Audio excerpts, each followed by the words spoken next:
that thing connected to read? It's totally different. And then y'all let me know when we live.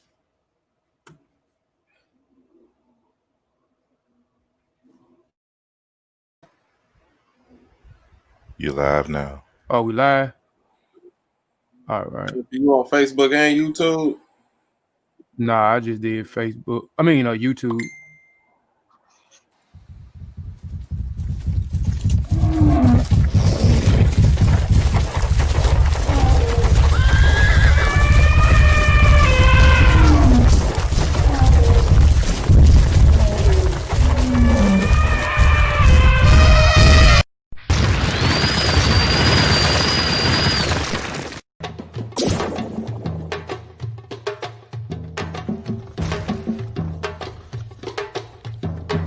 Alright, ladies and gentlemen, the books is in. The books are in. Yep. They in.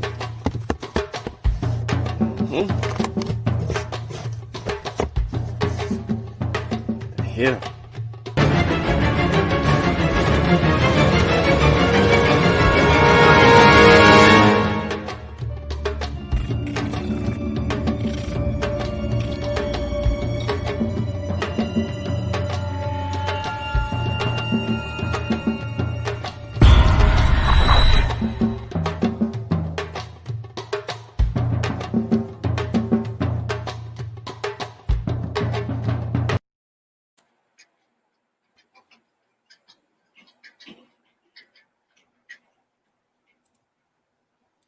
All right, all right. Peace and Black African power.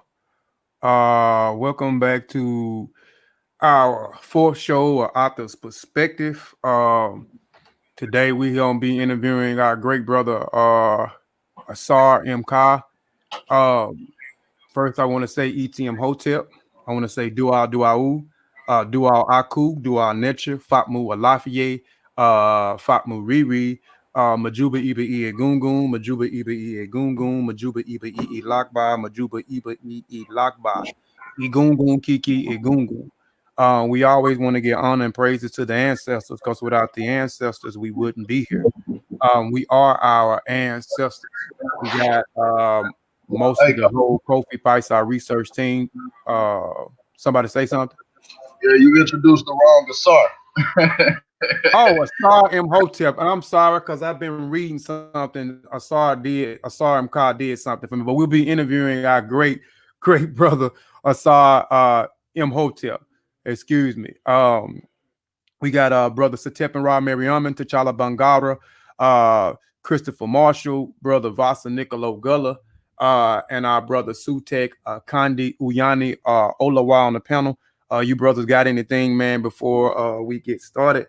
And for those that's in the chat, I'm not looking in the chat yet, but please like and share the show with those that you think that may appreciate the show. Peace and love to those that may be watching it later on in the chat. We greatly appreciate you. Peace. It's your brother Tep. Glad to have Asar on the show. We talk about him all the time. He is one of our great scholars of this era, I will say. Let me share my screen. Or share my camera. I have this book of his, Nsw.t Bjt.j. This is a good book. I love it. Yeah, and like I said, I'm just glad to have the brother on here. I have a few questions to ask, not too many, but yeah, appreciate you joining us, Asar. All right, peace, it's your brother T'Challa. Like to say peace to the brothers on the panel and everybody that's tuned in. And yeah, we definitely excited for this edition of Author's Perspectives. Brother Asar, it's an honor to have you in the building. Always been a real solid dude, real, down to earth and willing to communicate about his work. Me and Asar have built multiple times off air about questions about his book, life, some of everything. And there's really been a big influence on my scholarship personally, with my interest in linguistics and such. So pleasure to have you, and let's get it going. Peace, peace, peace. Say hello for y'all need. It's your brother Nsw.t. I've been anticipating this one. So like the brother T'Challa said, man, I'm excited. Happy to have this well-esteemed brother on the panel doing the interview. So let's get it right into it. Peace, everybody. Like and share the show. Peace, peace, peace, peace. It's great to be here. It's great to be, with the research team, and it's an honor, to interview, Brother Asar, and really talk about, how his work is really pushing a lot of stuff forward, and everybody like and share the show, and let's just get to work. Peace, family. In the listening audience, both present and future. Peace to my brothers on the panel. Many salutes to Brother Asar Imhotep for being here. He's one of the people I look at in my mind when I say and ask the question, where is our Black Isaac Newton?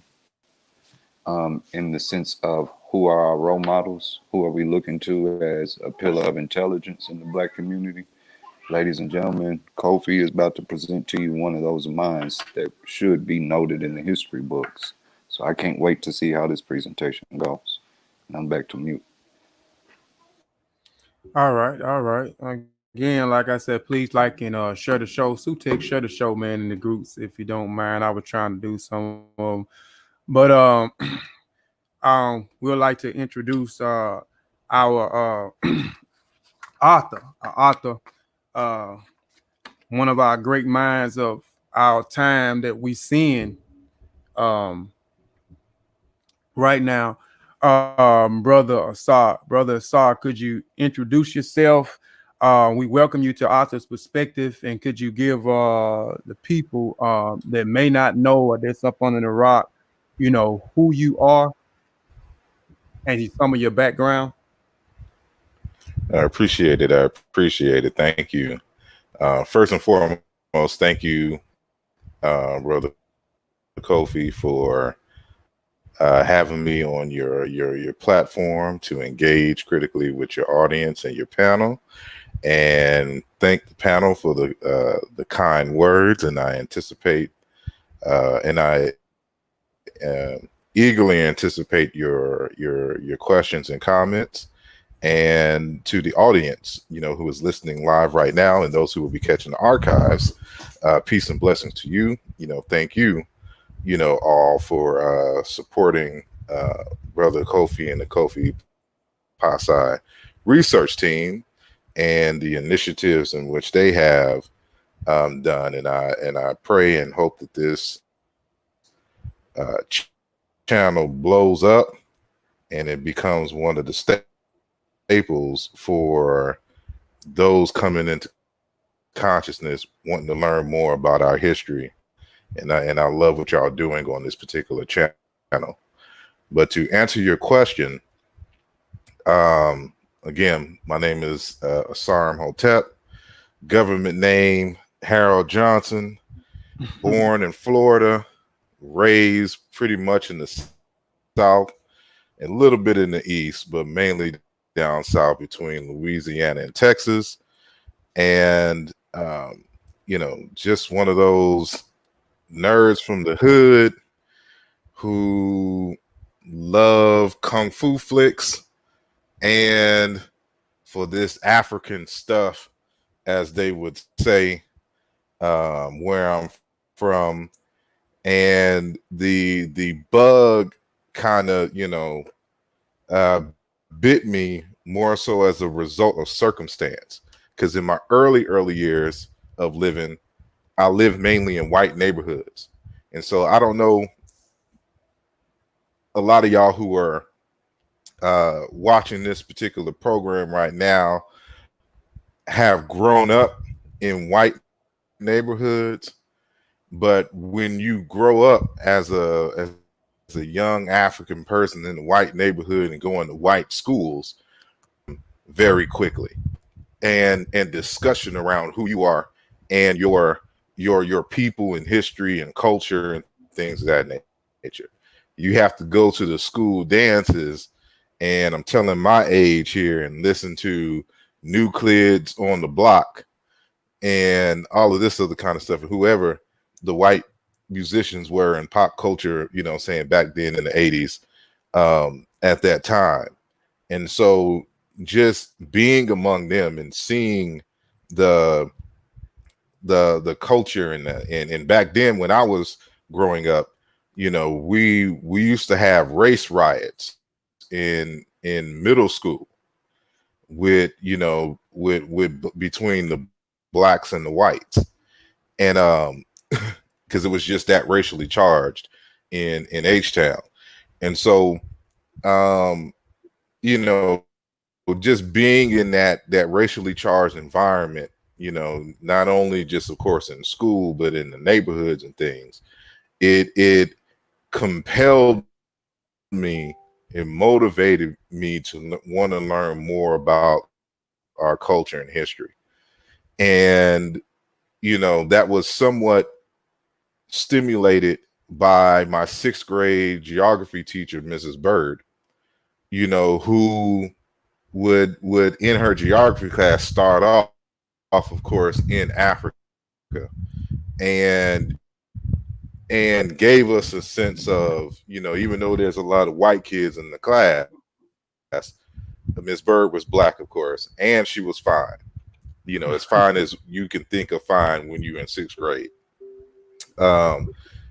But she, you know, really put it in that, you know, Africa is the place to be.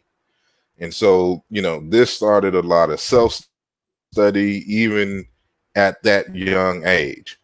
Unfortunately, I took a detour through the Hebrew Israelite movement, you know, in the early 90s, where, you know, I believe that we were the true Hebrews of the Bible, you know, and I was allegedly from the tribe of Judah, and, you know, we hated all things African. So, you know, if I was learning about Black history, I was really trying to tear it down and big up that of the Hebrew Israelites. Luckily enough, by the time I went into college, you know, that had faded for a number of reasons, and I got back into the knowledge itself, you know, upon studying, you know, and being introduced to,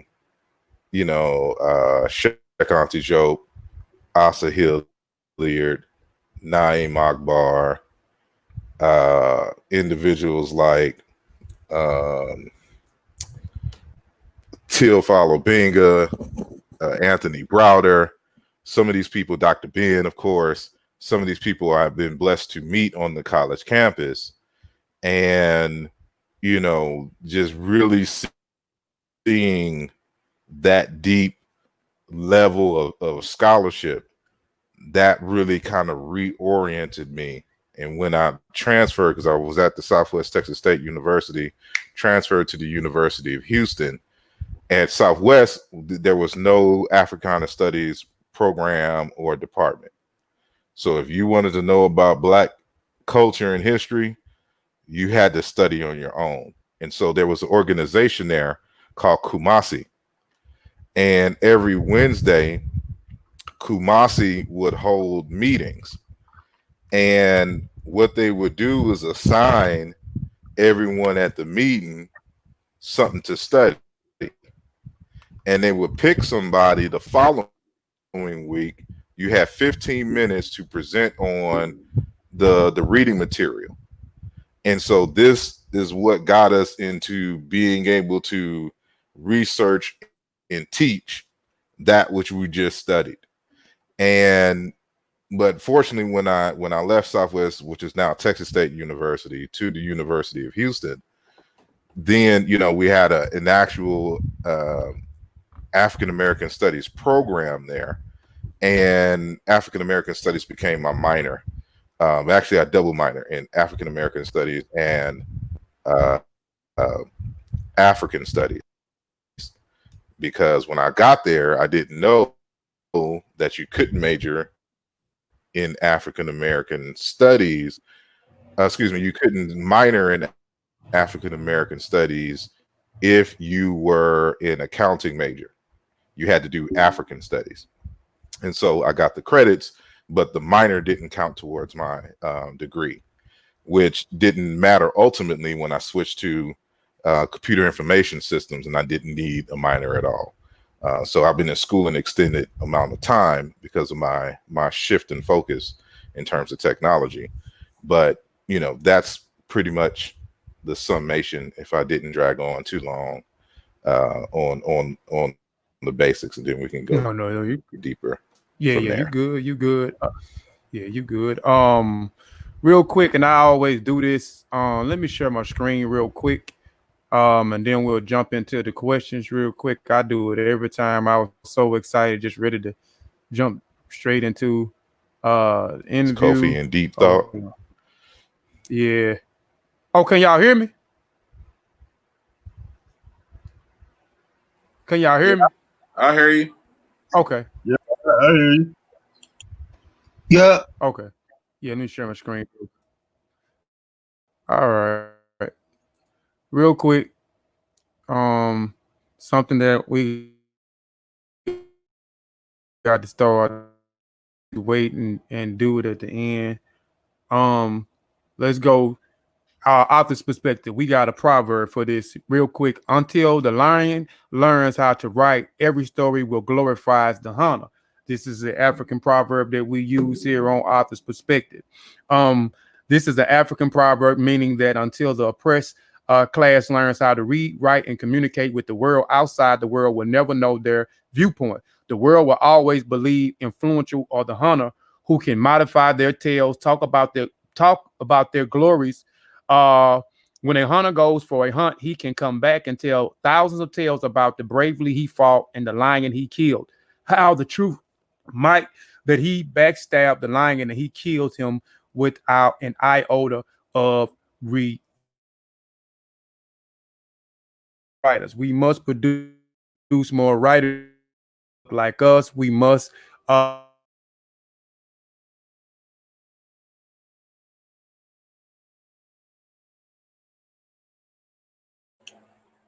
Is Kofi going in and out, or is that me? Nah, that's Kofi.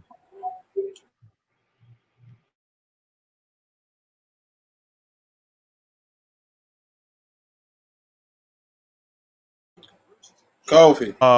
So again here.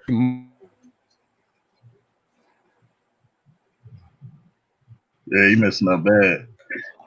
Let me hit him up in Kofi. Again, author's perspective. The show is dedicated to our late great ancestor, Nsw.t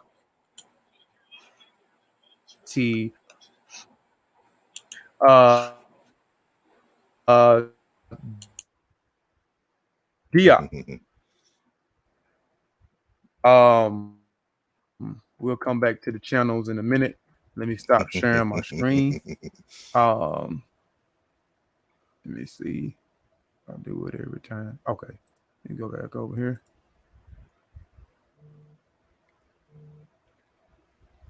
Am I still sharing? Yeah, you going right, in. I'm starting. Say what now? You going in and out bad. All right. Can y'all hear me now? Yeah, we hear you now. Okay. All right. Now, brother Saw, we got the first question, man, that we have, man, is what got you into writing and how long you been writing, brother Saw?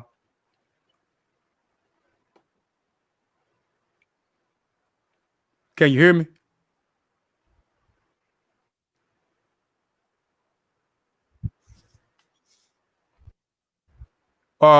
You on mute again, brother Saw. Can y'all hear? Yeah, we lost sound of Brother Asar. Yeah, we done lost sound, brother Saw. Can you hear me? Yeah, we can hear you now. You back on mute. You back on mute. No, I'm unmuted. We can hear you now.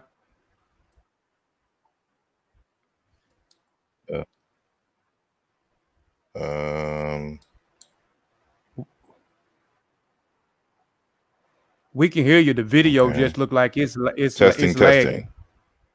Yeah, we can hear you. Testing. We can hear you, Okay. brother Asar. I've been, as far as a writer is concerned, in the okay. I'll stop my video. Okay, I'll stop my video. And is that helping any better in terms of continuity? Oh yeah. We can hear you. We definitely can hear you real good now. Can you hear me? Yeah, we can hear you. Can you hear us? Hello. Yeah, we can hear you, brother Asar. Testing. We can hear you. Okay, so I can hear you. I'll just making sure. All right. And it may. Alrighty, and you may want to. Okay, you may want to take off the scrolling banner at the bottom, because for some reason, StreamYard, depending on the quality of your connection, if you have a whole bunch of people on and you have the thing scrolling at the bottom, it does something with the memory and things can get choppy. But you might want to consider that. But to answer your question, I've always been writing in terms of in by way of either emceeing or poetry. And I grew up in the era where hip hop was very 5% and Afrocentric.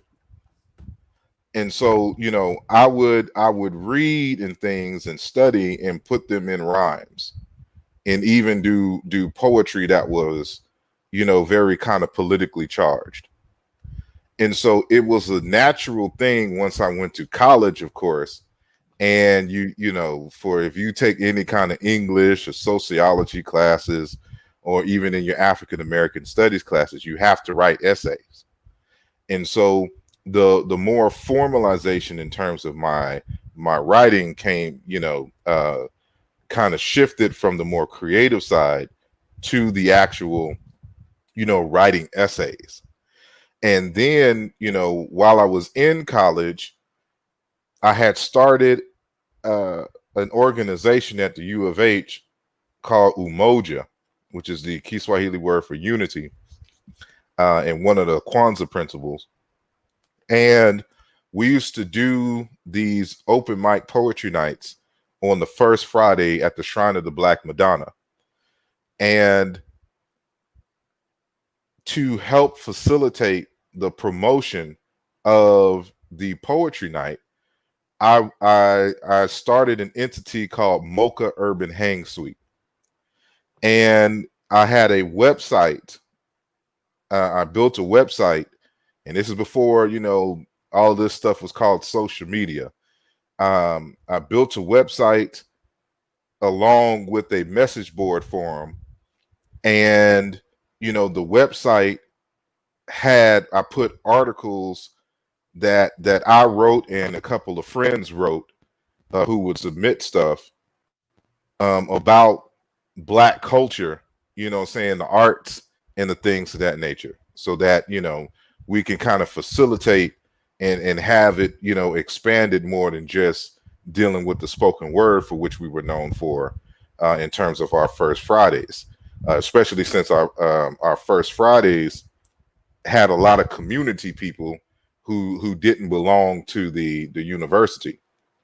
And so it is from that Mocha Urban Hang Suite website that emerged out of the Umoja, organization at the University of Houston, that I, started writing, just, articles, just random topics, a lot dealing with culture and history and philosophy and things of that nature. Some of those articles ended up in my first book, which is Esodus, Internal Reflections and Conversations with the Sun, which I compiled, I think, in 2007, and it came out at the beginning of the year in 2008. And so that book was just, just trying to get my feet wet in terms of compiling a book. So I did it a mix of some of my poetry, and then every few poems, it would be an article that I interlaced into the text. And so those articles originated from my Mocha Urban Hang Suite website. And so that's really what kind of started me, along that lines. But even before then, in what was it, 2001, something to that nature. Or, yeah, it was like 2001 or 2002. I was having a discussion and a debate with a professor of mine at the University of Houston, Dr. James Conyers, who's still to this date, head of the program. And we were debating on the meaning of Kemet. And he liked my ideas, and I've been dealing with the meaning of Kemet since the late 90s. When that was part of the larger discussions dealing with Martin Bernal and Mary Lefkowitz and all of that other kind of stuff. And so what he invited me to do was to write an article, and he put me up on a not a panel.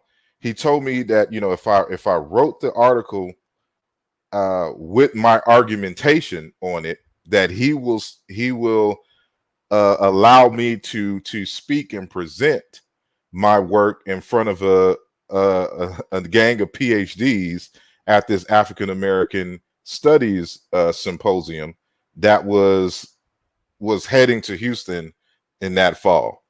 And so Dr. Molefe Asante was there, Dr. Mario Beatty, and a number of other scholars, Malana Karenga, et cetera, et cetera. And so that was my real first taste of, writing something in an academic fashion and getting it critiqued by scholars in the field, saying live. And so I've been dealing with that meaning of the place name Kemet for basically 20 years or so now. And so it is kind of the combination of those types of events that really, got me in honing into the writing. So remember that, my major was in computer information systems. So, you're not really writing articles, you're writing code. And so this is a step outside of that. And so I had to learn, how to deal with scholarship and citations and argumentations, and how to, make arguments in several different places and bring them all together and all of that other kind of stuff. Just engaging with the scholars in the field of Africology. And so I was blessed in that sense, to have that early engagement with those particular scholars who, when I went to the symposium, they liked my arguments and said, but you need to study and research more, and here's some text. So they would give me texts that I needed to read and analyze. They gave me numbers for people to call. And Dr. Mario Beatty at that time was like, you need to talk to Theophilo Benga.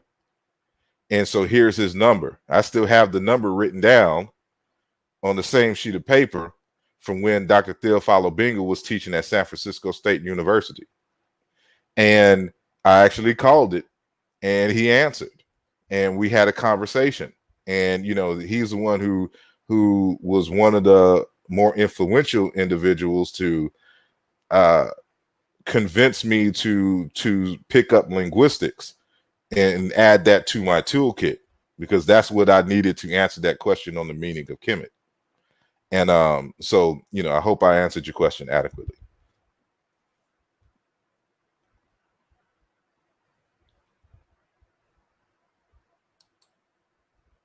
You're on mute, brother Kofi. Oh, now. Yeah. Oh, sorry about that. Yeah. Ask I want to, and we always ask to the authors that come on the show, and what are some of your favorite authors? What are some of your favorite authors? Name a few of your favorite authors. Well, of course, Nsw.t Bjt.j. Now, coming from the Hebrew Israelite pseudo paradigm, in the 90s, and then, of course, being in college at the time, learning about Black history and things, I messed up and picked up the first book that I picked up was Nsw.t Bjt.'s Civilization or Barbarism, which is a very intense text. But when I got this, I knew for a fact that this was on some next level stuff. And, I didn't really start understanding this until years later, but I kept picking it up and going over the material. I did not understand it at all when I first got it, but I messed up and did this. So I expected this to be the standard. So it was works from Nsw.t Diop, Theophilo Benga, of course, and Charles S. Finch. And like when I read Dr. Charles S. Finch's what was that text? srwD Beginnings, the African Genesis of Science and Technology. And I just loved the way that he wrote in that text. And I said that if I write, I was influenced, of course, by the Diops and, even the Malefi Asantes and stuff to that nature. But when I read Charles S. Finch, he influenced me in terms of writing. Like, I just like the way that he wrote, in the clarity that he wrote, and as minor as this may seem, the fact that he used footnotes. I'm like, I want to write and have footnotes. Like, that's how simple it was for me. About that. I'm laughing because that's one of the questions. But go ahead, brother Saul. Again, I'm coming from the software world, and so I'm like, dang, if I write, I want to write like that. Like that, the srwD Beginnings really had an impact on me in terms of the quality, the subject matter. I'm like, I want to write on things that way. But at the same time, I was also, again, I didn't left the Hebrew Israelites, and I'm having this spiritual, pull as well. So there, I began to read other writers that weren't necessarily writing in the formal scholastic way. Like, it was like, deep analysis. They're just writing about their culture, the philosophy and religion of their particular culture. So that's when I was introduced to Malidoma Some in terms of the Dagara traditions. A lot of folks don't know this individual, and that is Jordan Ngubani, and the Conflict of Minds and some other texts that he wrote coming out of South Africa in the Zulu tradition, Credo Mutwa, and my favorite author, like, I don't have a real favorite author. I have like a Mount Rushmore, really, and in my Mount Rushmore is Dr. Kimwandende Kia Bonseki Fukiao. So like Diop, Fukiao. I like the work of Malidoma Some, and who else would I say? And just in Jordan Ngubani. Like, those are my, like, I just love anything that they put out. I try to get any in all things. And I guess I can add one more, but this came later, and that's Dr. Modupe Oduyoye. So this is later when I was getting into the linguistic stuff. But those are my favorite authors, and for those different reasons. Yeah. And a lot of those authors you name are some of our favorite authors as well. And a lot of them you got us into some of those authors you introduced us to, like Dr. Fukiel and Malidomis Some, you and Brother Ben. So yeah, those are some great authors. Now the publications. Now you have, stand me if I'm corrected, but you have 8 publications out, right? And the first one you mentioned, you kind of already kind of explained it, kind of talked about it a little bit, and that was the Exodus, internal reflections and conversations with the Son. That was your first ever publication, right? Yes, correct. Mm-hmm. And that text was meant to, because a few years before that, I had my son, and I wondered, like, if I was to die, how would he know about his father and what his thoughts were at the time?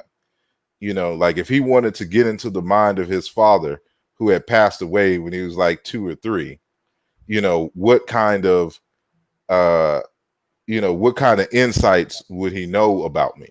So that's why it was a kind of a combination of poetry as well as the articles, to let him know about the creative, and the scholastic side, of his father. And I ended the text with just a small brief genealogy, of who my parents were and who their parents were, et cetera, going back as far as I could, so that he would know. So that's why but it's also, just so I can have something that in the future I can go back on and reflect on my thought patterns at that moment of time in history.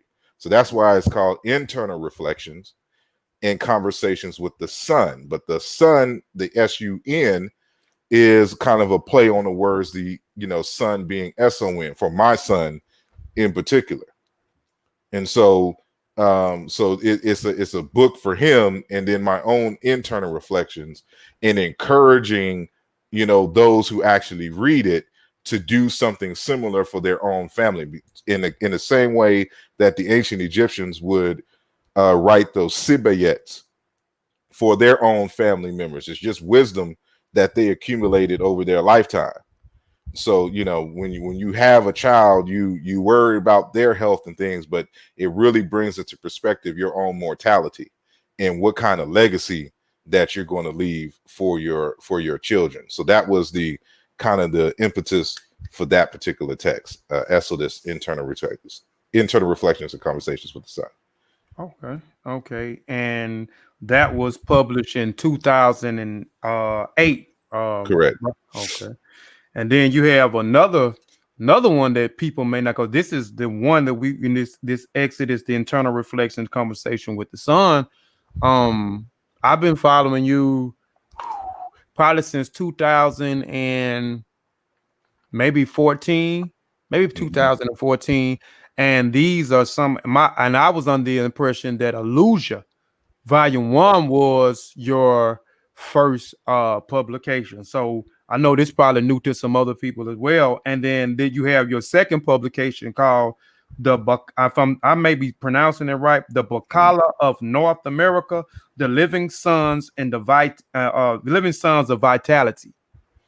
Yes, in search of a meaningful name for African Americans. Mm-hmm. And so, that text, the name Bakala is a name that I didn't make up per se, but I made up per se. I was looking into seriously African American identity and the identity crisis.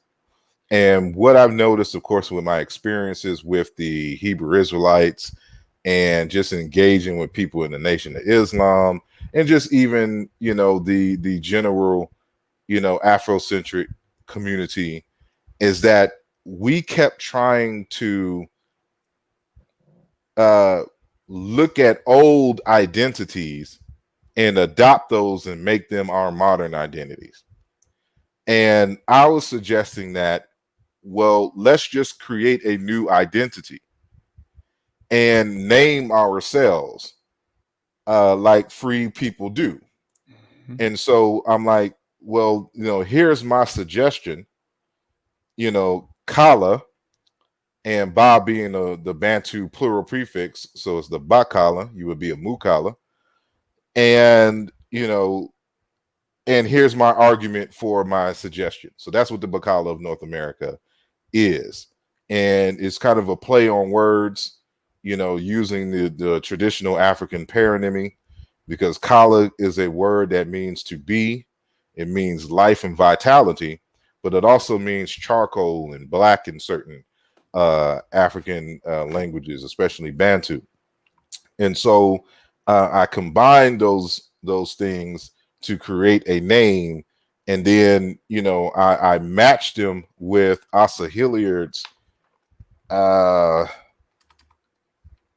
he had already outlined the characteristics of African American people. And so, my bad, not Asa Hilliard, Dr. Wade Nobles.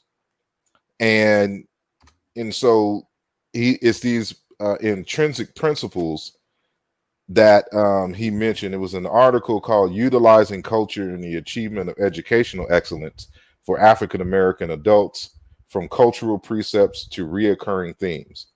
And so he outlined these characteristics like consubstantiation, interdependence, transformation, collectivism, egalitarianism, humanness, cooperation, synergism. And then in terms of the reoccurring themes, spirituality, resilience, humanism, communalism, orality and verbal expressiveness, personal style and uniqueness, realness, emotional vitality, musicality, and rhythm. And so I wanted a name that reflected all of those characteristics. And so that's what the argument was. And to build a foundation for even a collective mythos that we can start and use to educate our people. And I'm I'm currently updating this text because, of course, as you grow older and you get deeper into research, you get to learn more. And so I have an alternate variation of this name when I talk about Nkala, or Nkole, or Nkola. And this is the word that is cognate with the word nature, the word heru, and the word for divinity or whatnot, and power. So I'll be revamping that text, and within probably the next 2 years, we'll have an updated version of this particular text. Yeah, okay. I'm definitely gonna have to get both of those texts. So just reiterating real quick for the listening audience, and for those that may be just like me, been following you and didn't know you had 2 previous texts before Aaluja, which we're gonna get into again. It's Exodus, the Internal Reflection and Conversations with the Sun, which was published in 2008, and the Bakala of North America, the Living Sun of Vitality, which was published in 2009. Now, before we move on to your other publications, this is a listening. This is a like educational thing where we try to even just walk through the process. We always talk about the process on the show, your writing methods and so forth. Before we even get into that, put your publications. With each publication that you have, did you go through any book publications, or you self-publish all your books? Because we're trying to give both sides, those that self-publish. Like last week we had an author that actually went through a book publication, who did all the work and got her thing done. So we try to give both sides to self-publish and going through a publication. Yeah, I self-published all of them. And there's a reason for that. And matter of fact, let me see something here. If I can, let me open a document real quick. I think it's best if I share my screen and kind of show you the school of thought that I come out of, so that people can understand what it is. So first and foremost, I'm a hip hop head.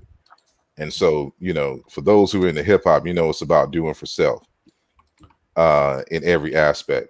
And let me share my screen and let me know if y'all can see my screen. It'll say notes on it.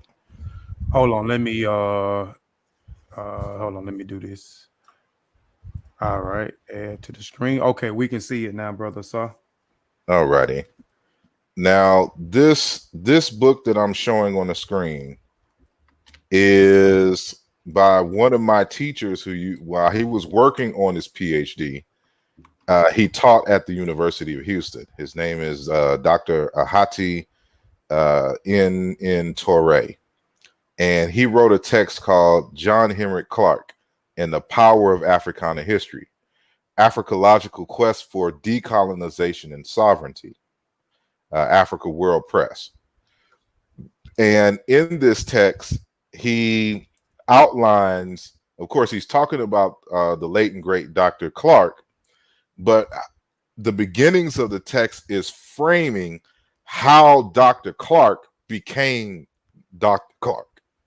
And him belonging to what we call the Independent African Academy. That's the name that he named it. So, before, and I can't even say it's equivalent to the conscious community, but it was, it was the academy that was outside of the formal university institution. So that Dr. John Henry Clarke did not go through the traditional way of becoming a professor. He got an honorary degree later on. That's why we call him Dr. Clarke. But he studied so intensely and so well in terms of Africana history and published, saying so much that, it earned him, professorships at universities to be able to teach, back in that time. And so, but he learned and honed his skills outside of the academy. And so Dr. Touré, he calls this the Independent African Academy. And there are certain characteristics of the Independent African Academy. So the first characteristic is the research methodology, which is how he had it outlined, which is a focus on the development of research libraries and specialized collections, extensive library research, emphasis on the use of both secondary and primary source materials, and a consultation of sources typically suppressed in the European Academy. So there's a research methodology that was, implemented in the Independent African institutions, that we had in our community, that were, in people's homes, just, study groups, research teams in the libraries and things of that nature. Hold on. Oop, oop. Let me use my touch screen because this mouse is tripping. And so then you have pedagogical methodology, your teaching methodology, close associations and mentorship between professors and students. And so remember that you have former professors who would do the traditional route and get their PhDs and teach at the university, but they would always come back into the community and teach the general community. And so, so there was, not only a personal relationship between the professors on campus and the students, but the professors and members in the community who had that desire to learn but could not afford to go to school. Lectures, public lectures, discussion, and direct readings. Emphasis on the international dimensions of African history. Exploration of African history in relationship to the history of other non-African peoples. Pan-Africanist examination of the international experience and interconnections of Africans globally. Then the third characteristic is the theoretical assumptions. African agency as the historiographical starting point for historical interpretation. African nationalism and Pan-Africanism. So these are the worldviews and the theories that distinguish the Independent African Academies. skepticism of assimilationism, Europeanization, and Christianization. So we have we give the side eye to those who want to assimilate amongst European folks. And of course, before there is a formal Afrocentricity theory, it's African centered in terms of the theoretical paradigm that govern their research. And then indigenous African culture as the basis for modern African human development and society. And so remember, this is going all the way back to the 1800s, up to the present in terms of the Independent African Academy. And then lastly, and this one's that one that answers your question, publication mandate. And so this is dealing with the research publication distributed through African controlled vehicles accessible to African audiences. So they did not wait on European people to approve and publish their data. They created their own independent publishing institutions. And this is why, and I'll stop sharing, now. This is why, you had a lot of these independent, saying text. And so they had this mandate, this rigorous mandate in terms of research methodology, ways of teaching and knowing and engaging, saying African audiences. And to make sure that work was not stifled, they created their own, production, institutes and printed the stuff on their own. And so that's exactly the idea that I had. And so at first I had another name for my printing company, but now I go under Madu Ndela, Press. And so I don't only publish my own text. And so my first external text is a text that I translated into English from French from Dr. Kalamba Nsapo, a scholar out of the Congo, and it's on African ways of praying. And I'm getting ready to do another one for Dr. Shamarka Keita. And it's possible that I'll be doing another one for Dr. Shilimalema Mukenge on, Baluba culture. So my intent was always to create my own printing, outlet or whatnot, to be able to, bring out this particular scholarship. So it is, I come from that independent African Academy where, we're not worried about the name, is more so the quality of the information. And so, but, of course, a lot of us, I had that entrepreneur type spirit in things. So everybody can't have that. So if they're looking for, just an outlet, someone to kind of put the book together for them and edit and all this and put it out, that's why, I created, that entity. And so, of course, I publish my own text, saying through the entity, but it's not simply my text. So I hope that answers your question.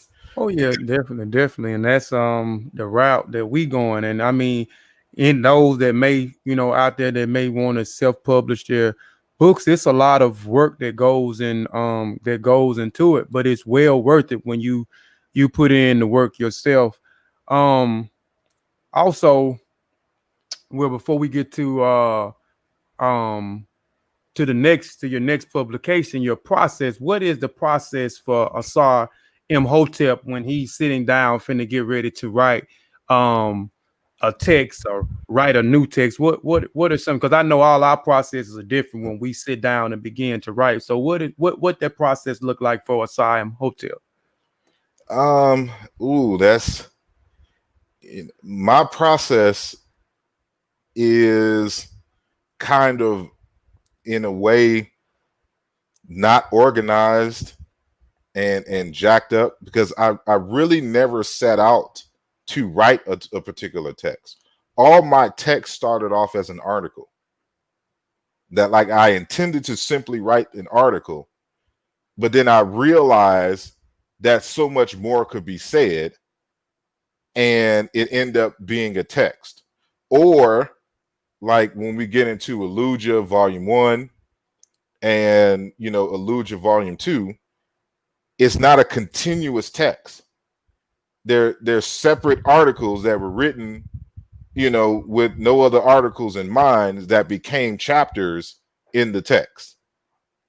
And so that's kind of how my process, like I'm jittery, like I write books like I write poetry.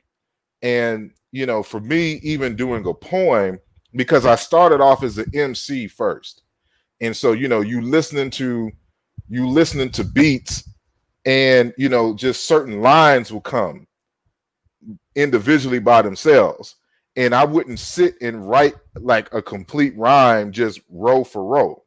I would write them independent lines, and then I would kind of put them together in what seemed to go together, and that gives me kind of a frame, and then I would fill out the frame.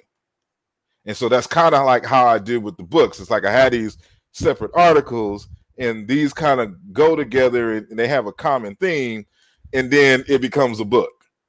And so I don't, I'm getting better at trying to, like, there's some books that I have in mind now that from beginning to end, it will be a continuous process. But I'm kind of scatterbrained in that way, and so like with the Bakala of North America, it was an article. The Esodus, different articles and different poems, so it's not a continuous text. And so the only two texts that kind of has a common theme from beginning to end is the Where is the Love, but that was an article that I wrote in 2013 and decided to add some more to it, and made it a physical book in 2015. And the Nsw.t text. But even that's really kind of, I wanted to deal with leadership, but I took an opportunity in that text to, talk about some other linguistic stuff. But I didn't set out to really write that. There was another book that I was writing called, Ogun in the Meaning of Kemet. And when I was writing that text, and I had been researching for a number of years, and it got to a point where I realized that I had went down the wrong path in terms of the scholarship and process. So I stopped the book. I never published it, even though I got a whole bunch written of the text. But a lot of that text, what I found that was sound, ended up being in Nsw.t. So it's like, so there's really, I haven't gotten a real process, but when I do decide, there's a book that I'm getting ready to write called Quantum Field Theory as African Heritage. That will be a singular, but even then it's still the same process, because that started off as a chapter that was going to be in Aaluja Volume 2. But for anybody who has Aaluja Volume 2, it's a thick ass book. And I had to take some chapters out because the printer said it was too big. And so two of those just chapters, bossing it out, brother. You just bossing it out. So two of those chapters ended up being in the follow-up book, not follow-up, but the next book that I published a few months later, which was the Towards a Comparative Dictionary of Cikam and Modern African Languages, that came out this year, 2020. And so, my process is kind of scattered. It's just, I'm doing research in so many different areas, and I'm taking notes in so many different areas that they just kind of come together, and I have to make sense of it in article form, and then sometimes they just turn into a book. Okay. That's kind of like sort of what I've been doing also.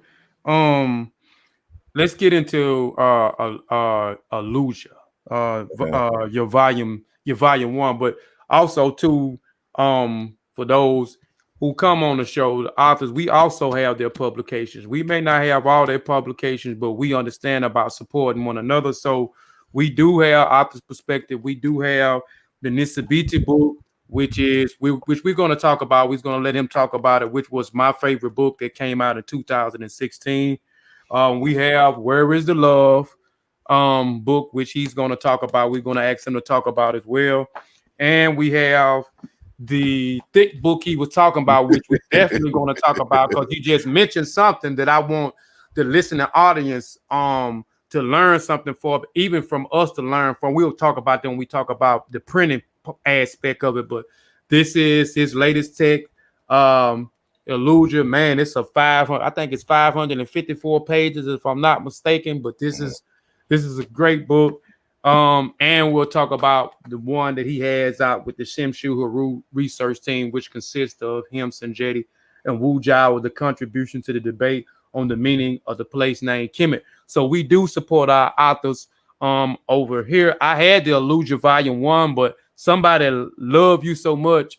And they didn't have the funds at this particular time to buy any of your publications, so I gifted the Aaluja Volume 1 to them, man, because that's all they talk about when we talk about is Asar Imhotep. So I gave them that book as a gift. But let's get into the Aaluja Volume. Wait, Kofi. Volume 1. Go ahead. We hold up. So we collectively got it because I got it. Wait. So yeah, so shoot, I got volume 1 and then I got volume 2. So we got all of them. Right. Right. Appreciate it. And I got y'all volume 1, and we'll be getting to volume 2 soon. All right. And so when I finish that, I'll be inviting y'all on my program. And the thing is, I don't like to invite people until I read the text. Yeah. And so it's just so much going on here and the stuff that I got to read and get out, that October, reading y'all text and getting y'all on. So no, we ready. Yeah, but yeah, let's go into the Aaluja Volume 1. Excuse me. And I think it was when you let me see. What year was Aaluja Volume 1? But that's what the first 20. book I ever. Okay. 2013. Yeah, and that was the first book. Actually, before the book came out, and okay, well, that was 13 when I first got turned on. I said 14. I stand corrected. It was 2013. I started reading some of your articles off of your website, and then when I bought Aaluja Volume 1 and started reading Aaluja Volume 1, I said, okay, well, I read this chapter already. It was on the website, so can you talk about it? Yeah, so it was just like with the Esodus text, that some of them were articles that I put on my website, and then I made sure that I wrote something new so that, somebody couldn't say, well, this is all the stuff on your website. And so the Aaluja, the word Aaluja itself is a Chiluba Bantu word that means to retrace one's steps, to go back and to repair that which had been damaged. And it has a cognate in the ancient Egyptian language, rouge, and it is part of a phrase, srwD, which means to restore the world. And so if you're familiar with ancient Kemet, you know that they constantly built on top of monuments that their ancestors built. And, or sometimes they would go and restore those if they didn't necessarily been, but they would expand and they would improve upon. And so ultimately it's a root in Egyptian that means the same thing, but you can also add to flourish and to strengthen. And so my focus with this text was to and let me go back just a little bit. Dr. Raketi Amen has been trying for a number of years to restore the ancient Egyptian language as a spoken language, and even assembled a team recently to engage in that project. And I have been knowing about her for a while and engaging with her. And, you know, one of the things that I would stress is that, you know, before we can really kind of attack, well, I shouldn't say before, but alongside of us really trying to attack the language and restore, we have to really kind of reassess all of these major concepts in ancient Egypt. You know, saying otherwise we're just regurgitating, you know, what the European Egyptologists have argued that these particular concepts mean. And so, you know, we're not trying to, you know, evaluate every single word in the Egyptian language, but at least I can engage in, you know, the major theme, major topics that, you know, were major concepts that the ancient Egyptians, you know, left for us in many different forms. So that was the objective of the Aaluja series and why they're individual chapters about different concepts. So, you know, in Aaluja, I dealt with the term, you know, saying God, nature. I was dealing with the ropes. I dealt with the Ankh symbol. And then I addressed Dr. Wesley Muhammad, who made an argument that the god Ra was an import by so-called Black Semites into Egypt, and that it was really Allah. And so he wrote a text in 2009 called Black Arabia, and you know, and that's where he formally made his argument. So I decided to, you know, as one of the new articles, even though I started one article because it was in 2 chapters that I addressed it, and I put my suggestions in, you know, for what the meaning of Allah, you know, means and what Ra is and things of that nature. So so that was that a particular text. So it's just dealing with ancient Egyptian major Egyptian themes and reanalyzing them from an African perspective, and to see if the modern African languages can give us any insights into, you know, these, not necessarily saying that, you know, there's any kind of borrowing, but if we can determine that they're cognates, then we can get some insight into how these concepts are used in the modern times, and then weigh them against what we can ascertain via the primary text, Egyptian text, and then come to a conclusion in terms of, okay, this is what it actually means, and this is how it is utilized in these particular African societies. So that was the motivation for the Aaluja, you know, series, and of course starting with volume 1, which I will be revamping as well, and I guess I can get into that a little later. Of, you know, because Aaluja volume 1 is really the cutoff into, you know, before I started, you know, utilizing a more rigorous and method in terms of language and research. And so, you know, you'll see the publications after Aaluja volume 1 and, you know, Aaluja volume 1 and before that are kind of done in 2 different ways and in styles. And so we can get into that a little later. Okay. We'll talk about one more publication and then we'll go into the rest of them in a minute. I want to open it up and let the brothers, they got questions and stuff too, but let's go into and I keep going past the page, the Nsw.t book, The Ancient Egyptians, A Lesson in Paronymy and Leadership, which was put out again in 2016. I just want to say again that was, I read a ton of books that year too, and that was one of my favorite books, and one of the books that we pull to this day, especially if you go to the Mossy Warrior Clan YouTube channel.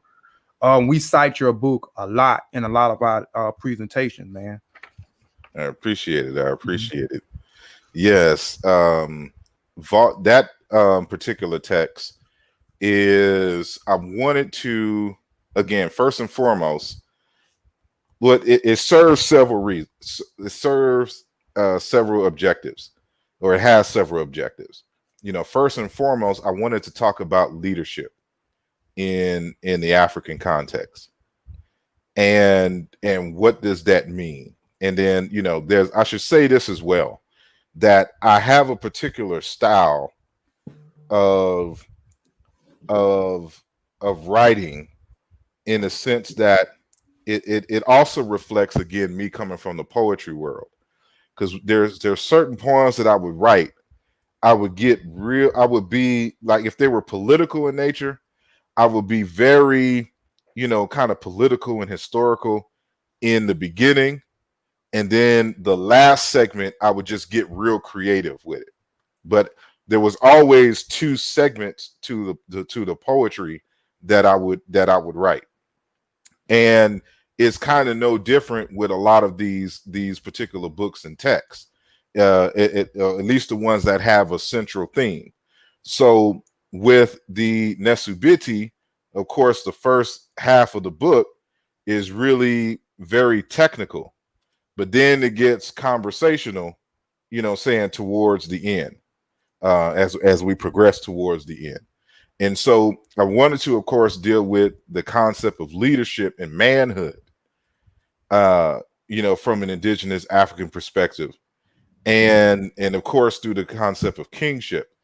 And then I also wanted to more formally and more thoroughly utilize the work of Jean-Claude Mboli as a framework for analyzing African languages. And so that's one of the reasons why I say, like, there was a period that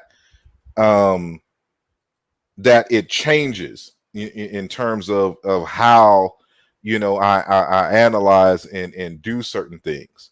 And so in that is credited to Jean-Claude Mboli's in reading Jean-Claude Mboli's work. And so although I've had, because his work was released in 2010, and even though I had his book at the time of Aaluja Volume 1, I still wanted to put it to the test and even contact him and ask him questions, because the way that he wrote was different than what I was used to seeing when it came to the study of African languages. And so when I had the opportunity to engage with him, and he in many respects became a mentor in terms of how to approach the study of African languages, that's when it all changed. And that's why you see even it was an article form in 2013. And I released that article just a few months after, maybe even 2 months after the Aaluja Volume 1 in 2013 was released. And you'll see the introduction of the usage of Jean-Claude Mboli's, model in terms of Negro Egyptian. Right. And so if you have Nsw.t Bjt.j, you know that I translate a lot of his text, and I had permission, from him. So I'm like, I want to translate, your major ideas and methods into English and put it in my text. And he looked over it, approved it. And so you see that first part of of Nsw.t Bjt.j just being an explanation of the framework of Jean-Claude Mboli and the kind of the history of that, so that people can understand from that point on the concepts and the reconstructions that I would be using to answer certain other linguistic questions dealing with, for example, Osiris, and what does Nsw.t Bjt.j mean, and kingship. So I kind of combine methods of Jean-Claude Mboli as well as Dr. Modupe Oduyoye. And so Dr. Modupe Oduyoye, he uses linguistics because he's a linguist and a theologian. And so he's a Christian theologian. And so what he does is a lot of comparisons between Yoruba language, ancient Egyptian, and Semitic languages. And what he's trying to do is to bring clarity to certain biblical concepts by way of African languages. You know, because for him, he argues that the early Hebrews were just Africans who left out of the Green Sahara and ended up in the Middle East. And, you know, they brought with them, you know, of course, aspects of their language before it turned into what we now formally call the Semitic languages and certain cultural things. And so he utilizes ancient Egyptian and Yoruba in that sense. And so the methodology of using the linguistics to really get deep into the philosophy and the religion and culture, you know, of the people was kind of a mix, because even in college, when I studied under Dr. Karen Kleiman for my African studies courses, she studied under Christopher Ehret. And, you know, for anybody who comes out of UCLA who studies history has to learn linguistics. And they use linguistics as a way to ascertain history as one of the major instruments in their toolbox. And so I can say in that combination from you know what I learned from Dr. Karen Kleiman at the University of Houston, of course, and then the readings of Modupe Oduyoye in combination with the work of Jean-Claude Mboli, I was able to, you know, answer certain questions in a more rigorous way. So that's why I say, like, it's set up different than, you know, and why I got to go back and reanalyze those texts, because when I did the Bakala of North America and Esodus and Aaluja Volume 1, I was still using the mass comparative method. That was, you know, that's what the Afrikaners used. And, you know, so when, you know, over the years, when I got more knowledge in terms of how the comparative method was done, you know, I had to abandon that. But I've already written text, you know, utilizing that method. So I got to go back and reanalyze, you know, saying a lot of things using the more rigorous method and to see what I come up with. So, you know, hopefully that answers your question. Yeah, great text. Before we get into the other two publications, like I said, this brother got a lot of publications, man, and we trying to get there ourselves. I'm gonna open it up real quick for the brother and anybody anybody in the chat. If you got any questions for Brother Asar, please type them in the chat. All his publications is down in the description below. So if you click the description, and his publications is down there if you want to purchase and support one of those publications. Brother, any brother on the panel got anything for Asar before we go into the rest of the publications and a few last questions that I may have? Yeah, I got one, Kofi. Go ahead.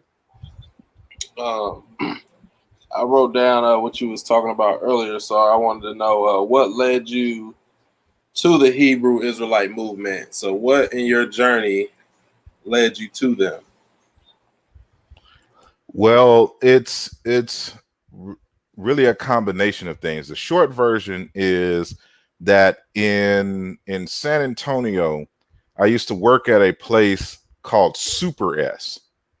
It was a grocery store, a local grocery store. And I stayed in the projects then. And Super S was in between two projects. The East Terrace projects where I stayed in the New Light Village. And these were rival gang projects or whatnot. But anyway, that's kind of irrelevant to the story.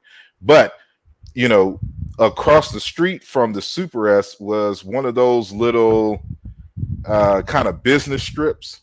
It's just like one of the small business strips that's just like right in the middle of the parking lot. And while I was working as a cashier at Super S, I would always see these brothers coming in with these boots on, with these beads, and the fringes on, and they had long hair and long beards. And so I thought they was like a circus or magic act. And and one day I just decided to ask them when they came through my line, who are y'all? And so they told me that, we are, with the Israeli Church of Universal Practical Knowledge. We teach Black history through the Bible, and we hold classes across the street. Basically every day from this time to this time.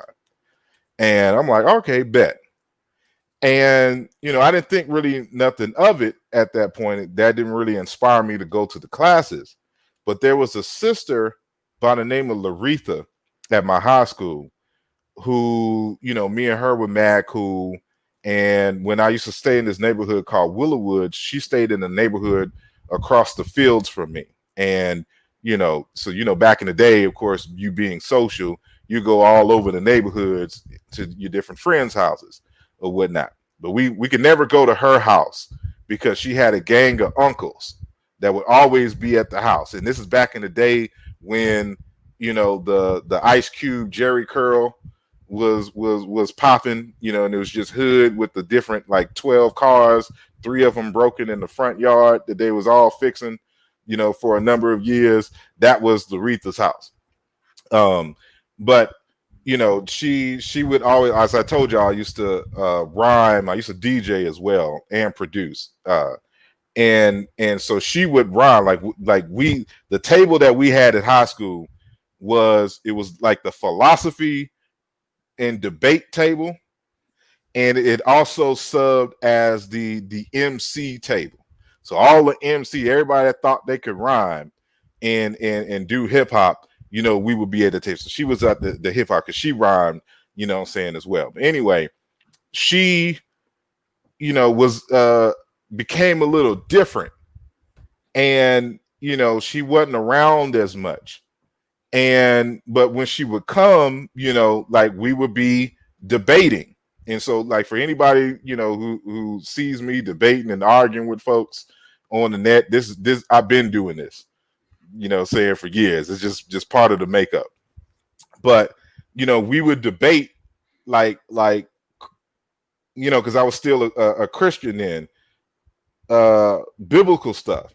And so, she came one day, she was at the table and she was talking about, that you couldn't eat pork, for instance.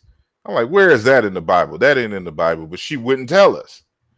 And then we would, we continue some other arguments and she would say something and then we were like, well, prove it. She couldn't tell us. And so the reason why she said that she couldn't tell us is because, the text says it's not permissible for a woman to teach. And so what she would always say, because now she's in the Hebrew Israelites, at the same school with the same brothers who had met, earlier, who would come through my line. And so, this convinced me because I just wanted my questions answered, so, she reminded me of the school or whatnot when they had the classes. So, me and my boy Tawfiq, we was in a group called the Tribe of Judah. That was the name of our rap group, the Tribe of Judah. And I packed up the bug, we didn't have a Beetle. It was a Renault Alliance. It was just a small car, a car that, probably nobody knows even existed. But, the Renault company used to make refrigerators. And so it was just this old, it should have been like I think it was made in the 70s, this little car. So I packed up the bug, got a few of the homies, and we decided to go to the class. And so while we was in there in the class, every question that we threw at them, they were able to answer. I should say they had an answer, already prepared and knew where the scriptures was and showed us and da-da-da-da-da. And so I was very impressed. And then, of course, they, because of our identity crisis, they, were able to allegedly, I say allegedly now, but back then show me black people in the Bible. So they showed me that Christ was black and that Moses was black and Aaron was black. And so the whole Hebrew Israelites were black. You know, I don't know how they became the Mexicans and Indians, but I didn't ask those deep questions, you know, saying back then. I was focused on the black part. So, you know, as more and more I engaged, I was just very impressed because, of course, previously when I would ask certain questions in the Catholic Church perspective or something to that nature, they would not be able to answer my questions. I even got kicked out of church, you know, at an early age for or at least disciplined for asking certain questions. So I was very impressed with that. And so, you know, the more and more I studied and hung around them, that's essentially how, you know, I became you know, part of the ICUPK, you know, just showing up to a class and then going through the lessons. Okay. And I know you already answered this question before, but Tamika one says, while we on the Hebrew thing, asked him what made him lead the Hebrew Israelite. I know you talked about that numerous times, but yeah, I'll just sum it up as bad scholarship. That's it's just after a while when you start asking critical questions about the Bible and learning about its history and stuff to this nature, stuff began to fold. And that's essentially what happened. So I don't have like I mean, besides the you know, the famous story when I asked the question about Jacob and Esau, and I want to say it was not Captain Tazariak, but what's his name? Zion Lex. No.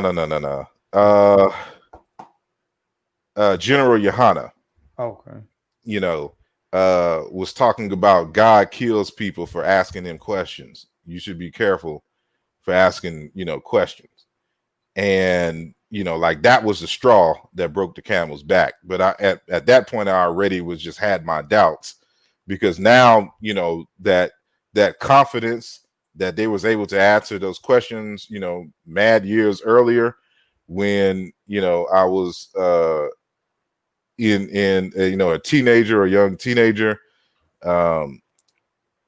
and you know, that was beginning to fall, because now I'm asking deeper, more rich, you know, and meaningful questions, and so they're unable to answer that, and you know, and that was just escape. But ultimately it was just scholarship, so it wasn't like, you know, I had any bad blood with anybody, or, you know, they did anything to like family. I didn't have those type of experiences, you know, with the group. It was all pretty much just scholarship. It was just bad scholarship. All right, and we'll come back to the chat in a minute. I'm gonna ask this one question, then Brandon Sims, we gonna get to you. We'll answer Brandon's question, then y'all hold the rest of the questions, because I got my brothers on here that want to ask some questions, and then we can get back into these last two publications. But Sean Palador, who was our first author on the author's perspective, who has 4 publications out. He may done drop the 5th publication by now. He's dropping them like hotcakes too. He on that no limit. Yeah, that no limit publishing. Yeah. And all of his also each author that came on the publication, each show that we do, the new authors publications will be down there, as well as the previous authors that was on the show publication. So all of his publications are down also in the description above, if you want to click on the link also to support that brother and see what he got going on. But he says, does he plan to formally debate? He's asking you, does you plan to formally debate Dr. Wesley Muhammad? Well, you know, Dr. Wesley Muhammad doesn't debate anymore. And, you know, that's a mandate coming from Minister Louis Farrakhan. And so the most that we could do is just simply, you know, have a dialogue conversation where we can kind of address the points. But like a formal debate, I don't see that happening anytime soon. And so I'm not sure. I'm pretty sure he has Aaluja Volume 2.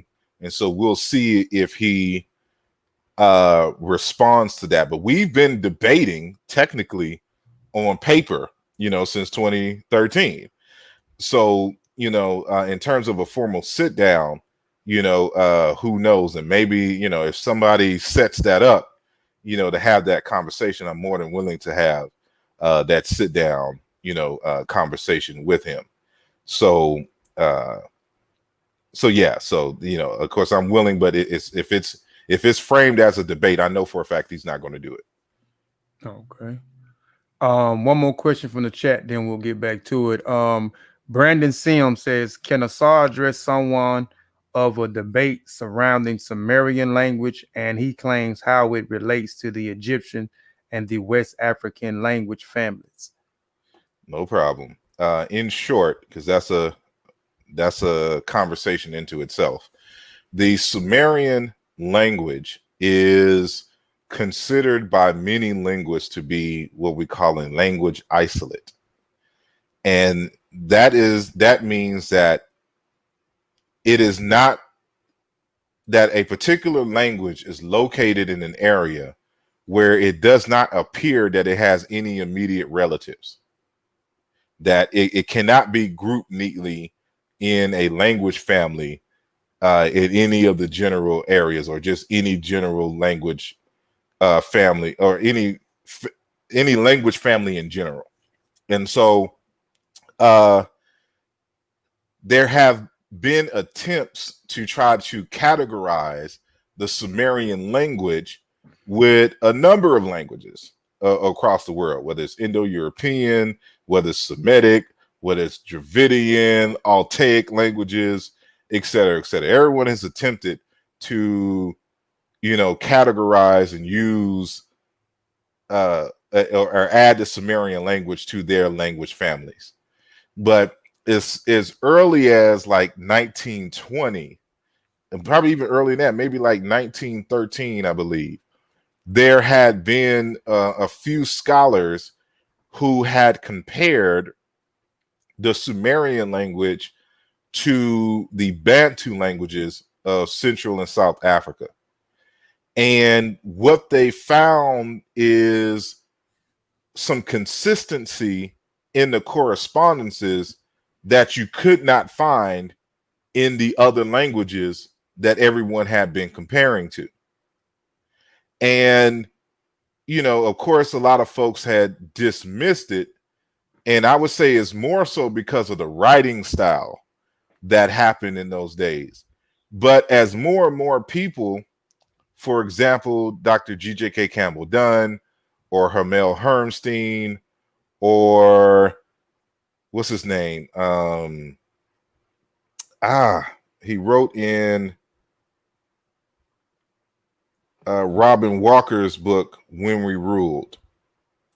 The last chapter in there is comparing the Sumerian and Proto-Bantu, for example, that they're finding this consistency that you can't find with any languages external to the surrounding languages that are in the, because Sumeria was a civilization that existed in modern day Iraq, and the language stopped being used around like 2700 or 2500 BCE.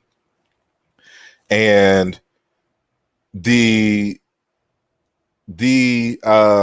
so I tried my hand at it, and I looked at all the presentations, even from Dr. Wagner's text, where he has a text called Sumerian and Nsw.t, and he's comparing primarily the Zulu language and Sumerian, and he supplements it with other Bantu languages. And I think that was written in or published in 1930 or 1933. And when I looked at, from Wagner's to the earlier text that I mentioned, I forgot the author, to G.J.K. Campbell Dunn, to Hermel Hermstein, as well as how can I remember this cat's name? And I used to debate him all the time on this subject, but I forgot. But he has the last chapter in Robin Walker's When We Rule text. So if you have that, somebody type his name in the chat. But anyway, as well as Jean-Claude Mboli. And so Jean-Claude Mboli's text does a comparison between some Sumerian vocabulary and Negro Egyptian languages. So with that, I decided to do it a bit more formally. I think the most in terms of vocabulary was Hermel Hermstein, but he was doing Proto-Bantu and the Sumerian language. And, you know, so for those who were kind of well versed on the historical comparative method, you know, that's really not good enough. And he should have at least picked one Bantu language, one or two Bantu languages alongside the Proto-Bantu, and then compared it with the Sumerian. And so since I have been doing Bantu and ancient Egyptian comparisons since the early 2000s, I know for a fact that if Sumerian has lexical items corresponding with the Bantu, then it's going to have correspondences with the Egyptian. So when you look at Aaluja Volume 2, I formally put my hat into the game or on the floor or whatnot, and I compare Sumerian, Egyptian, and Bantu, you know, Proto-Bantu as well as Chiluba, Kikongo, and even I add the collagen language, you know, in the mix, and to demonstrate and prove that the Sumerian language comes out of Negro Egyptian, which I have renamed Cyena-Ntu in Aaluja Volume 2. And so it was part of my I'm using Sumerian as a way to back up the hypothesis of Jean-Claude Mboli, where in his Origin of African Languages text that was published in 2010, he argues that Negro Egyptian speakers came out of the Nile Valley into the Levant and helped to form the Semitic languages, but they also traveled further and helped to create the Indo-European languages. And as a result of that analysis, I use Sumerian to act as a bridge between the two to show that these Negro Egyptian speakers or Cyena-Ntu speakers did exactly what he hypothesized, and that that the Sumerian is that evidence of these Negro Egyptian speakers in the quote unquote Middle East, and that the Sumerians were the last of the early Negro Egyptian or Cyena-Ntu speakers who were able to keep their identity and didn't blend in terms, at least language wise, until they were overwhelmed by the Akkadian speakers and, you know, ended up genetically mixing with the indigenous folks that were there, and as well as the Semitic speakers who overtook the Sumerians. And so, you know, that's kind of the thrust of that particular argument. So I'm supplementing and being a bit more rigorous in my analysis of Sumerian and Bantu relations, and showing the bridge in terms of Egyptian, because, you know, you have a principle in mathematics, you know, it's kind of like a transference where, like, if A equals B and B equals C, therefore A equals C. So if Sumerian is cognate and related to Proto-Bantu, and Proto-Bantu is related to ancient Egyptian, then Sumerian is related to ancient Egyptian. And there's a way that you can, you know, prove that using the comparative method. Okay. Any other brother before we move on? got something on the panel? Y'all would Oh, like yeah. Yeah, I just had a quick question. How does your like expertise in like computer science like help you as a like an African like scholar? Well, computer science, of course, is coding, but it's more so logic and mathematics. And so the formal study of mathematics forces you to think and to make arguments in a precise and logical way. Linguistics is mathematics, or I should say historical comparative linguistics is mathematics. And they go hand in hand. And it's not a coincidence that these belong to what is called the cognitive sciences. So your cognitive sciences is computer science, linguistics, psychology, and what else am I missing? It's linguistics, computer science, psychology, mathematics, and that would be under like neurobiology. That would be under the psychology, but it's a fifth one, and they all work together because you have to utilize these. Oh, and anthropology. You have to utilize those skills, for example, when you're trying to create artificial intelligence systems. So with artificial intelligence, you're trying to emulate, human thought processes in actions, but just to give it a boost in terms of computing power. And so you can get degrees now in both computer science and linguistics at the same time because they go hand in hand. And so again, for those who, let me back up a little bit. Of course, we have the African American School of History, and then you have the African School of History and Africology. The African School of Africology utilizes linguistics in their toolkit. This isn't something that is really done with African Americans in the West. And so remember what I said. I started off with Diop and Obenga. So when you read their texts, they're always referencing language. So when you talk about, and of course I'm introduced to people like Mubabingi Bilolo, Dr. Oscar Pafuma, Abubakri Musalam. These are all writers who write in French. Om and Digi, for example. I said Oscar Pafuma already. And a host of others. They utilize linguistics in the African school because, of course, they don't have Egyptology departments. So they can't do the primary digs. But what the Africans have in terms of an advantage of understanding the philosophy and the culture is, one, they have African culture. They grew up in it, and they have the languages.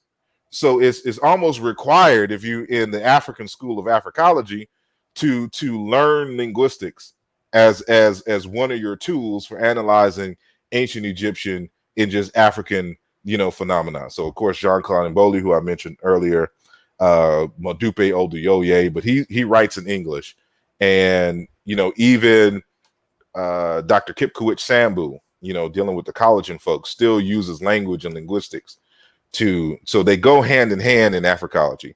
And so if anybody's had opportunity, so like Dr. James Conyers, who I mentioned earlier, who encouraged me to write my paper on Kemet and present it to those professors at the African American Studies Symposium in 2001 and 2002. He graduated from Temple University in Philadelphia, under Molefe Kenti Asante and Dr. Ama Mazama. And so, this is the formal Africology program. Like it's the School of Africology and African American Studies when you go to Temple. And so the Africology methodology, they encourage you to learn linguistics. And so there was no way that I was going to be able to, do what I do without having that in my toolkit. And when using the formal coding allows you to read between the lines, and then of course with mathematics is logic and to make formal arguments and how to set them up so that there's no or little contradiction, because that's just the way computers work. Computers either work or they don't. And so that's just how, that's the field we come from. So it has helped me tremendously. And because of that rigor, I've been able to see certain things that others have not, because they don't have that rigorous background, and had to make formal mathematical arguments. There's a reason why Nsw.t Bjt.j is revered the way that he is, because of his background in chemistry and physics. And so he has a formula. Like when you're making scientific arguments, it's different than, when people just hypothesizing and hoping that something, picks up because, the person saying it has prestige, or the argument sounds sound in their eyes. It doesn't work that way in science. And so it's been a big help. And that's how because they're both the same. Linguistics, mathematics, and linguistics is used to answer questions in Africology. All right. Anybody else before we move on to the Aaluja Volume 2? Yeah, I got a quick question. Is the philosophical term God a sufficient term to describe the supreme deity, for lack of a better term, in traditional African cultures? Yes. And in Aaluja Volume 1, I attempted to show the African origin of the word God. And as I said, I used the mass comparative method because one of my major teachers at the time was Dr. G.J.K. Campbell Dunn, who I mentioned, did the analysis of Sumerian and Niger-Congo languages. And I think it was 2008 or 2009. He formally put out his text, Sumerian Dictionary and Sumerian Grammar, and where he makes those comparisons, or at least on that. But he has a number of texts, dealing with the Minoans, an African answer, and African origins of civilization. He has that text, and and this is a white guy out of New Zealand. But so he was one of my, mentors, but he's like Greenberg, like Joseph Greenberg, and utilizes the mass comparative method. So that's what I was using. And I decided to reanalyze, to re-examine that research question on whether God has an African origin. And by a more rigorous means, I was able to establish that. That was one of the articles that was going to be included in Aaluja Volume 2, but was actually placed in the Towards a Comparative Dictionary of Cikam and Modern African Languages, which came out a few months, afterwards. And so the word God itself, according to my calculations, is cognate with the word nature and all its variations in Africa. Now, I mentioned earlier that I was changing the name Bakala to Nkole or Nkola. And Nkole is another variation of what became nature in the ancient Egyptian, and in Indo-European became God.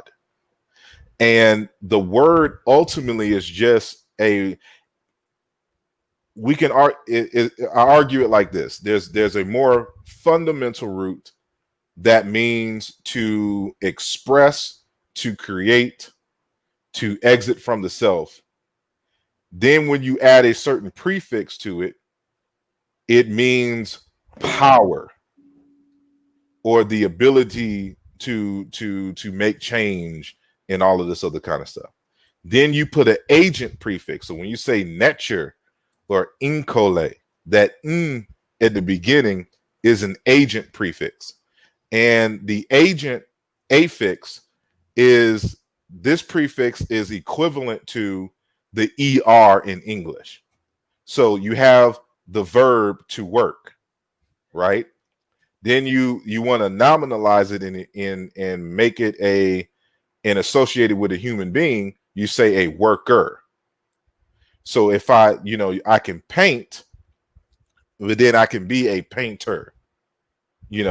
I can do scholarship and I can be a scholar. The humanizes or nominalizes the noun, adjective, or verb, and makes it an agent form. And so that's the same thing with the n prefix in nature or in Kole in Chiluba Bantu and its variations across Africa. And matter of fact, the word nature is the origin of the word Allah in El in the Semitic languages. And so all it is a word is one, a powerful person, a powerful being, one that has prominent and prestige. So this is why the kings were called Nesher in ancient Egyptian. They're just powerful people, a person who has power. And so when you're talking about the concept of the ultimate supreme being, you're saying the most powerful, the agent who has the power to create and manifest, everything. And so God is a perfectly suitable term because it is cognate with the African words for God itself. Oh, Brother T'Challa. Yeah, I had a real quick question, but I also want to speak on the connection between science and linguistics. Personally, kind of why, like I said, Joe Sar has uh, given tons of advice and tips, guidance, and direction in terms of if you're interested in linguistics, if you're interested in languages, if you're interested in African studies, different areas and different avenues to go about, which is something that we really need in the community. People who have, like he said, been engaged in pretty much all his life. For those of us who are interested and who are purchasing and supporting these authors and their works, who are reading the works and seeing that, okay, we're concerned with what is on this side. We're concerned with not what I want it to be, not what I think it should be, and that's the connection to my point in terms of physics specifically. I talk about studying physics as like a little side hobby, which I love to do, like try to learn as much as I can. Because to me, to know what is the ultimate source of knowledge for myself. Like I don't want, like I have my opinion, I have what I think it should be, I have what I want it to be. But I'm also concerned with what it actually is, no matter what field of study. Because then that way I can take and form my opinion around that rather than going off my opinion, and like which a lot of us do, especially when it comes to those that try to push information. And I think that's a real important point that Dr. Cikam, right, he was into chemistry, which another thing I'm into. And he was also, dealing with physics. It's it's something about those fields when you combine them. And for me, when you combine music, because all of them, they kind of all demonstrate the same patterns of logic. at least the way I see it from a musical standpoint. Um, Everything is vibrating, everything is vibration, and everything has a pattern. You know, there's a certain amount of things that it takes to make a word, certain amount of letters or syllables, signs, or whatever to make, you know, and you have to build upon that. So for me, my knack for languages was connecting the musical pattern that each language had. And that's what got me into wanting to study different languages. Um, it's just something special about those fields. Like, it's hard to explain, but if you really study, if you like physics, like any field of science, you combine that with a little bit of language, you know, get you something. If you play an instrument and you just kind of ponder on those things, you'll start to make connections. Um, my question to Brother Asar is, what do you see from an author's perspective, from a scholar's perspective, and just from a black man in America, the number one thing young scholars need to do in this era that we're in? Okay. The number one thing that needs to be done is that young African scholars need to go to school and specialize in something, become an expert in something. Then you need to team up with other individuals and create a research team and answer and combine y'all different expertise to answer a particular question, a research question, or, you know, a few research questions. And so this is something that Nsw.t Bjt.j had encouraged, you know, since the beginning. And so he noted that while we give him deference for, you know, going to school and getting a degree in physics and chemistry, and he knows mathematics, and he learned linguistics and Egyptology and anthropology, etc., that he took so long in coming to his conclusions because he had to try to master all of these different fields. And it's really impossible for one individual to do that in a very meaningful way in their lifetime. That a lot of questions could have been sped up in terms of the research. And, you know, if they would have had a team and would have put these publications together answering a particular question, you know, of history and things.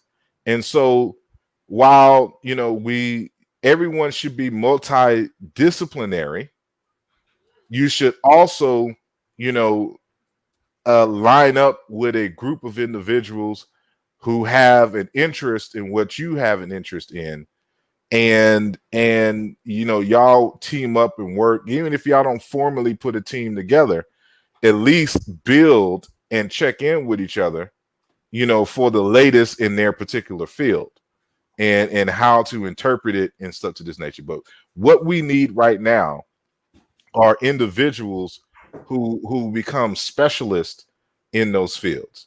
And so, you know, while our great elders and ancestors, you know, gave us a boost and in wanting us to identify and look to Africa in a positive light and to gravitate towards its languages and cultures and things of that nature. Most of those individuals who we know from that great era were trying to deal in fields that were not their expertise. So whether we're talking about, you know, Molefe Asante, whether we're talking about Dr. Ben or John Henry Clark, you know, John Henry Clark pretty much he stayed in his lane in terms of history, just the general African history. But if we go by the knowledge of Dr. Ben on the education, he's supposed to be a civil engineer, but now he's trying to answer questions in Egyptology, which requires a certain level of education in Egyptology. So he didn't read and write Meta Neter, with the exception of like Dr. Raketi Amnon, who got her degree in linguistics, but she was originally going in for Egyptology at the University of Chicago. And so she got some training, in it. But she decided to go the linguistic route. And whether we're talking about Asa Hilliard, Naim Akbar, Marimba Ani, great elders, they pushed us in the right direction. But it's just this time now we need to take their inspiration and go further. And so, me and Dr. Sharmaka Keita have these conversations all the time, because I remember some years ago, he was at the Nsw.t Bjt.j conference. I think I first met him. I met Dr. Keita in the late 2010s, or like 2008, 2001, one of them dates, where we met at the Now Valley conference in Atlanta. And him and Dr. Hasima Maega out of Mali, we're just having a conversation, and I'm just standing there listening to the conversation, and he's talking to me, and he said even then that we need more specialists and people. And I remember when we was at the Nsw.t Bjt.j conference a few years ago, he was telling me before he left the building that there's Europeans who try to sabotage African scholarship because Africans aren't trained in these hard sciences, so they have to outsource to these Europeans to get certain information. So if we got to constantly outsource for them, to come back, like, they can sabotage your research. If they don't agree with the line of reasoning and research that you're doing. And so we need more people who formally have Egyptology degrees to do Egyptology. We need more people who formally do get the degrees in linguistics. People who do seismology and geography to answer certain questions. People who go and do genetics. Sharmaka Keita is a biological anthropologist. He's the only one really who's dealing with ancient Egypt as a black person, measuring skulls and examine DNA literature. So we need more people who are trained in those areas. So Dr. Keita, who's 66 years old, who has more years behind him than ahead of him, he has some colleagues. And so that's what we have to decide, what it is that we want, what areas that we want to contribute into this, and go ahead, get those credentials. And so, nobody's questioning your right to question. You have the knowledge, what questions to ask, in those fields. And so, those of us like me and my computer science, I don't have to play Egyptologist and linguist, on the side. And so I plan on getting some certificates in these areas, saying it in the future. But, we need more people who are trained, who are formally trained in these areas, but who have an African-centered consciousness and those African-centered methodology, and we can utilize those skills in the fields of Africology, and so we can make more formal and compelling arguments, so we don't have those fiascos of like with Mary Lefkowitz and the Not Out of Africa, and they're tearing down certain arguments because we're passing some pseudo information that none of us really checked, from the beginning. you know, like the Greeks taking some stuff out of the Library of Alexandria that was been burnt, you know, some years before then. And so like just minor stuff. We need to be trained in Greek and those Middle Eastern languages and things of that nature, and know formally meta nature and archaeology, so we can get some people to do some digs, you know, and be able to analyze those potteries and things of that nature. So that's my advice for those listening now and coming up and having interest in this. Go ahead, get the formal training, even if you don't necessarily get the degree, you know, intern under somebody and get that information and get that knowledge. That the child, that was a great question, man, and that was a great answer, brother. So, let's get into Aaluja Volume 2. It was published 2019. Let's talk about volume 2 a little bit, brother. And also before we talk about it, real quick, okay, the thickness of the book. Now, for the thickness of the book. So for those that we done talked about on this show, we done talked about how you actually can get your book onto Amazon.com. So we kind of walked them through, you know, the steps. We try to on each show try to walk them through the steps on how to actually self-publish their book through KDP. So we walked them through the steps. Now, when it comes to somebody, let's just say somebody that has a mind like yours, because this here, man, this is some work, man. And I hope one day me and the team is able to publish something, I mean, thick as this book is. So it's 540. I want to make sure the pages are right. 500. You got 564 pages. So what is the cutoff for Amazon for those that may be trying to publish a big text like this on Amazon? What is their cutoff period when it comes to the pages in the book? I don't know the formal number. I forgot it, but remember that I think it was the cutoff more so because of my size of the book. So the Aaluja Volume 2 is an 8.5 by 11 book. I'm sorry, I got this fisheye lens on the thing. It's an 8.5 by 11 book.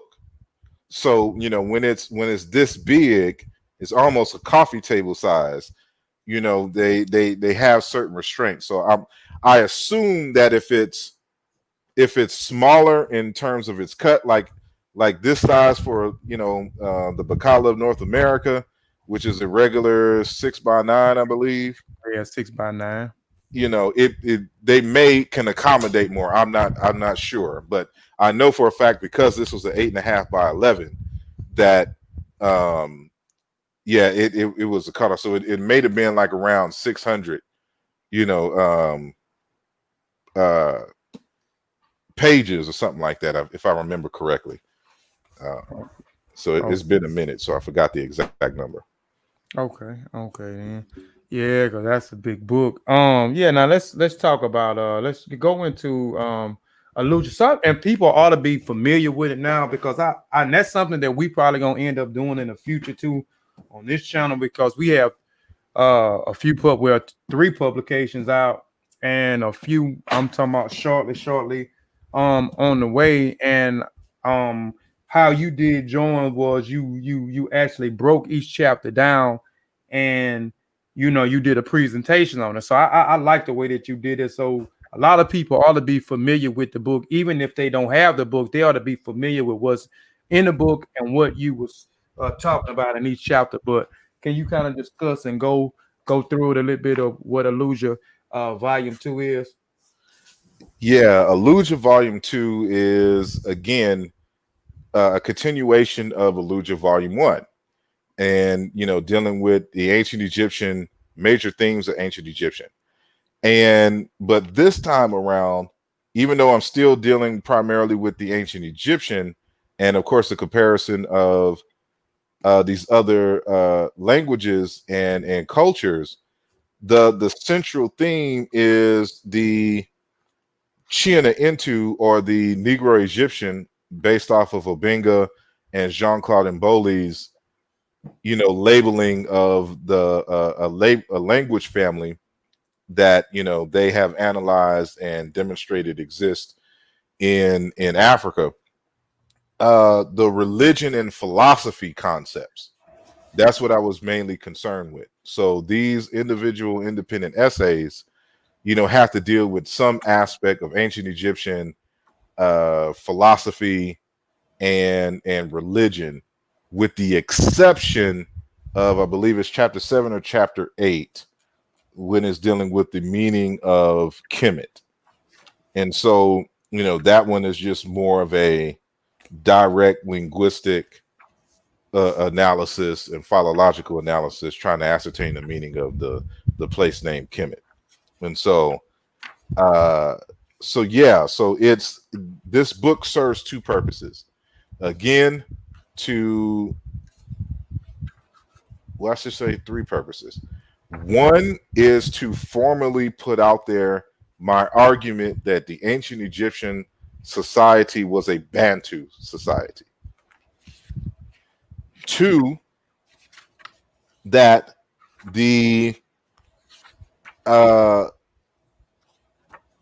that we can study, of course, the religion and philosophy, like we can make sense of, what I call kimoyo.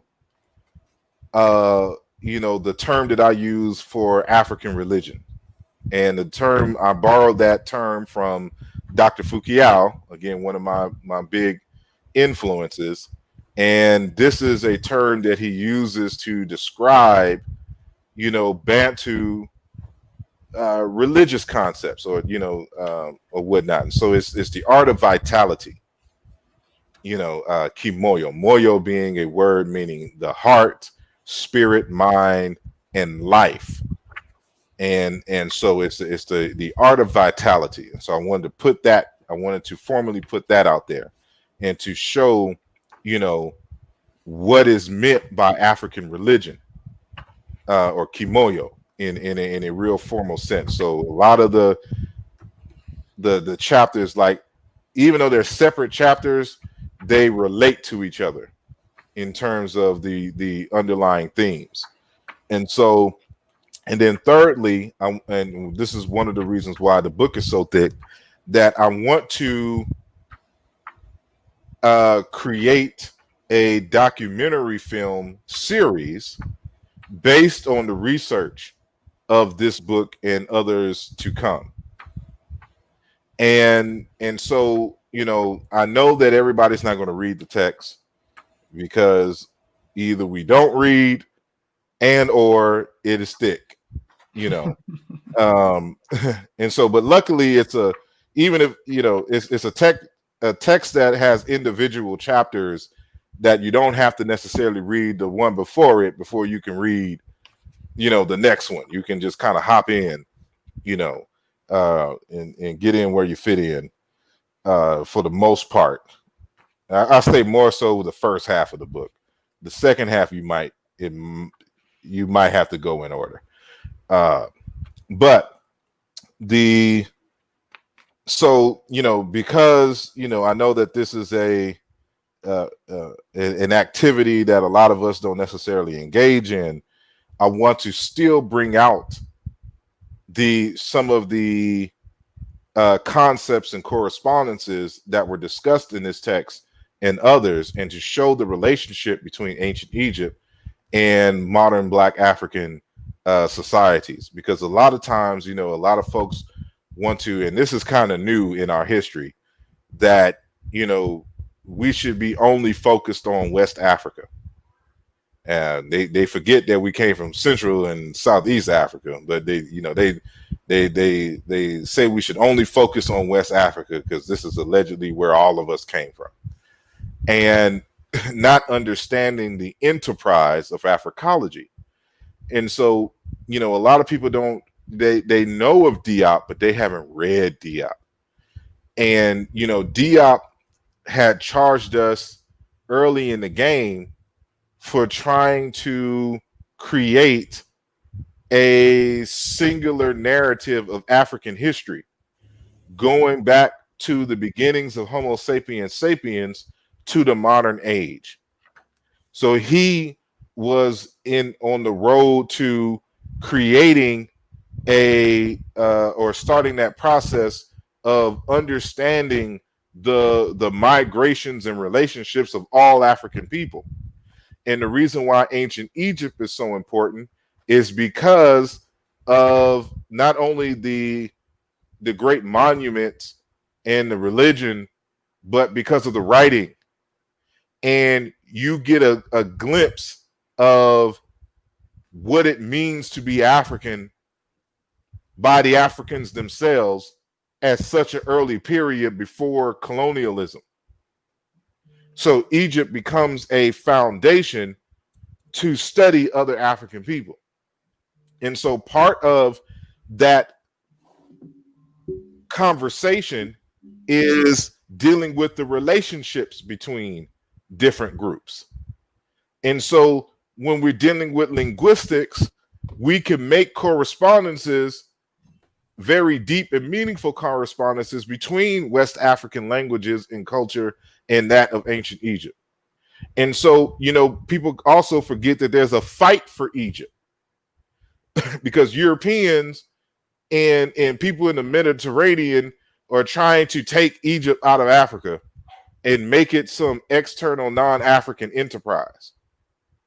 So one of the ways in which you can ground ancient Egypt into its African context is to demonstrate that what you see in Egypt is just a unique manifestation of a common substratum that you find all over Africa.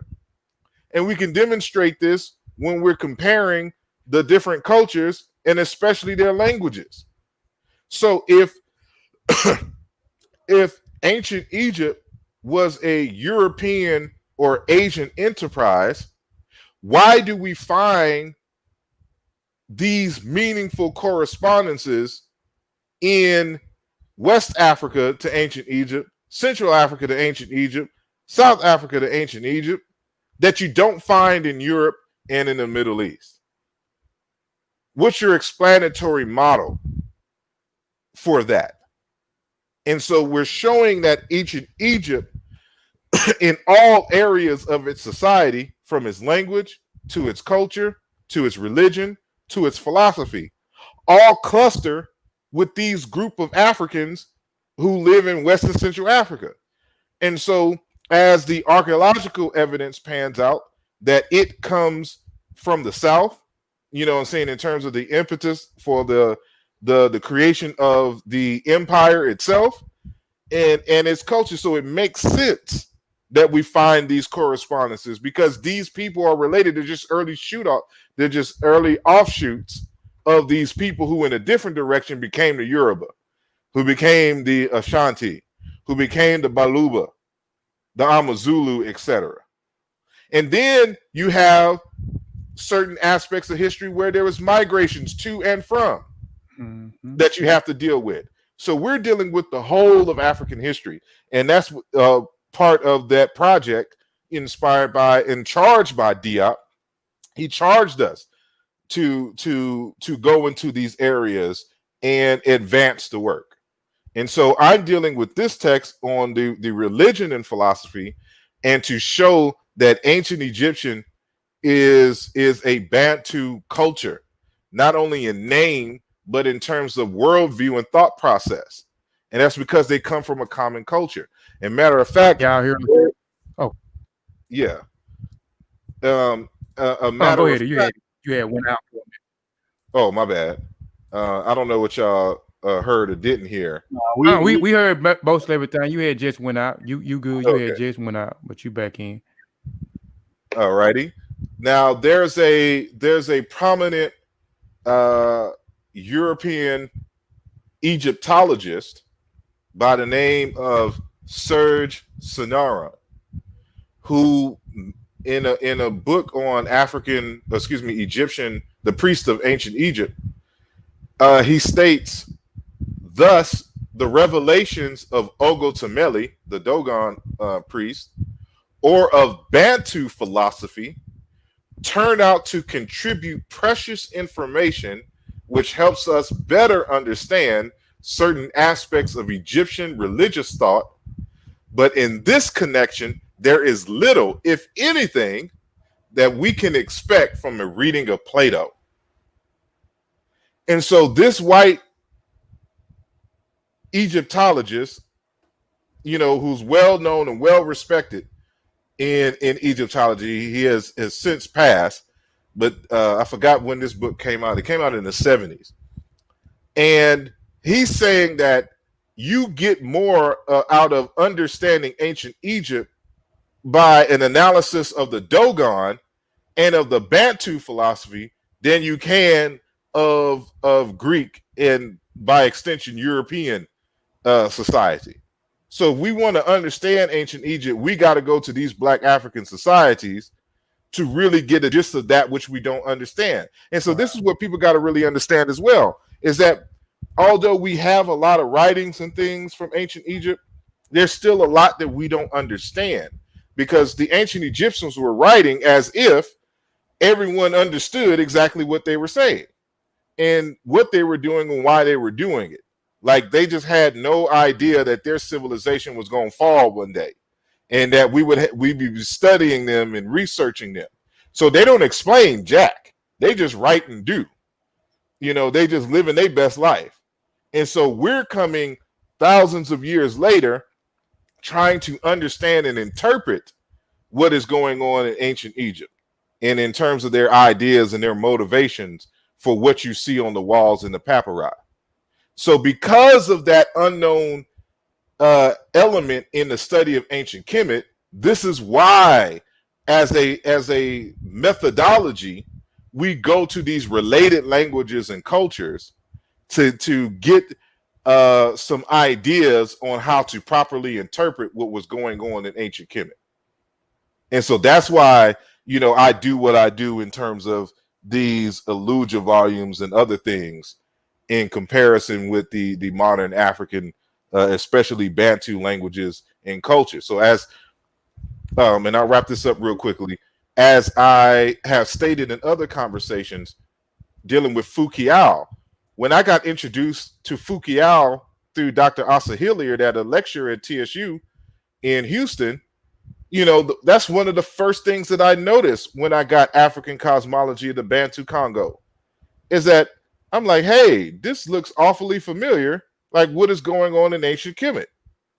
And it is from that text that I started seriously comparing ancient Egypt to Bantu philosophy and culture, and just was looking for all Bantu speaking authors and trying to get a sense of understanding Bantu culture, language, and philosophy, and then going back to see if there's any correlations and parallels with what we find in ancient Kemet. And as I develop more skills in terms of the linguistics and research methodologies, I have been able to more definitively in modern times make that claim, just like Dr. Mubabinge Bilolo, another one of my mentors, he's the first one, to my knowledge, to formally argue that the Egyptian language is a Bantu language and that the Egyptian society was a Bantu society. And so I come in and reaffirm his essential arguments, you know, using more rigorous methods than what he would do in his text. And so that's what Aaluja Volume 2 again is making. It's my argument that it is ancient Egypt is a Bantu society. So and that's how we do it. I'm sorry, go ahead. So in other words, in order for us to truly understand about ancient Egypt, is we will have to study those other groups of people. When we talk about the Bantu migrations, the people that came from the West and the people who came from the East. So we need to be studying those people to get a better understanding of Egypt. Yeah. it's like, for example, chapter 1 in Aaluja volume 2 has to deal with Ma'at. You know, we use this term Ma'at and we exclusively identify it with ancient Kemet, because of course it's kind of the central worldview and theme of Egypt. And of course there's a beautiful goddess by the name of Ma'at that we can visually identify with ancient Kemet. But when we think of Ma'at, we only think about ancient Egypt. Why? Right. Ma'at as a term, as a governing philosophy, is all over Africa. And I just used 3 cases in the Aaluja volume 1. So I deal with the collagen, I deal with the Bakongo, and I deal with the Amazulu. In terms of this, not the Amazulu. I mentioned Amazulu in there, but the Bassa people in Cameroon. So in these 3 areas, Central Africa, South Africa, and in ancient Kemet, and in Kenya, Uganda, that area where the collagen are, you have this principle, Ma'at. Only in the collagen is it somewhat pronounced like what you would say in Egypt is Ma'at. But among the Bassa, it's Imbag.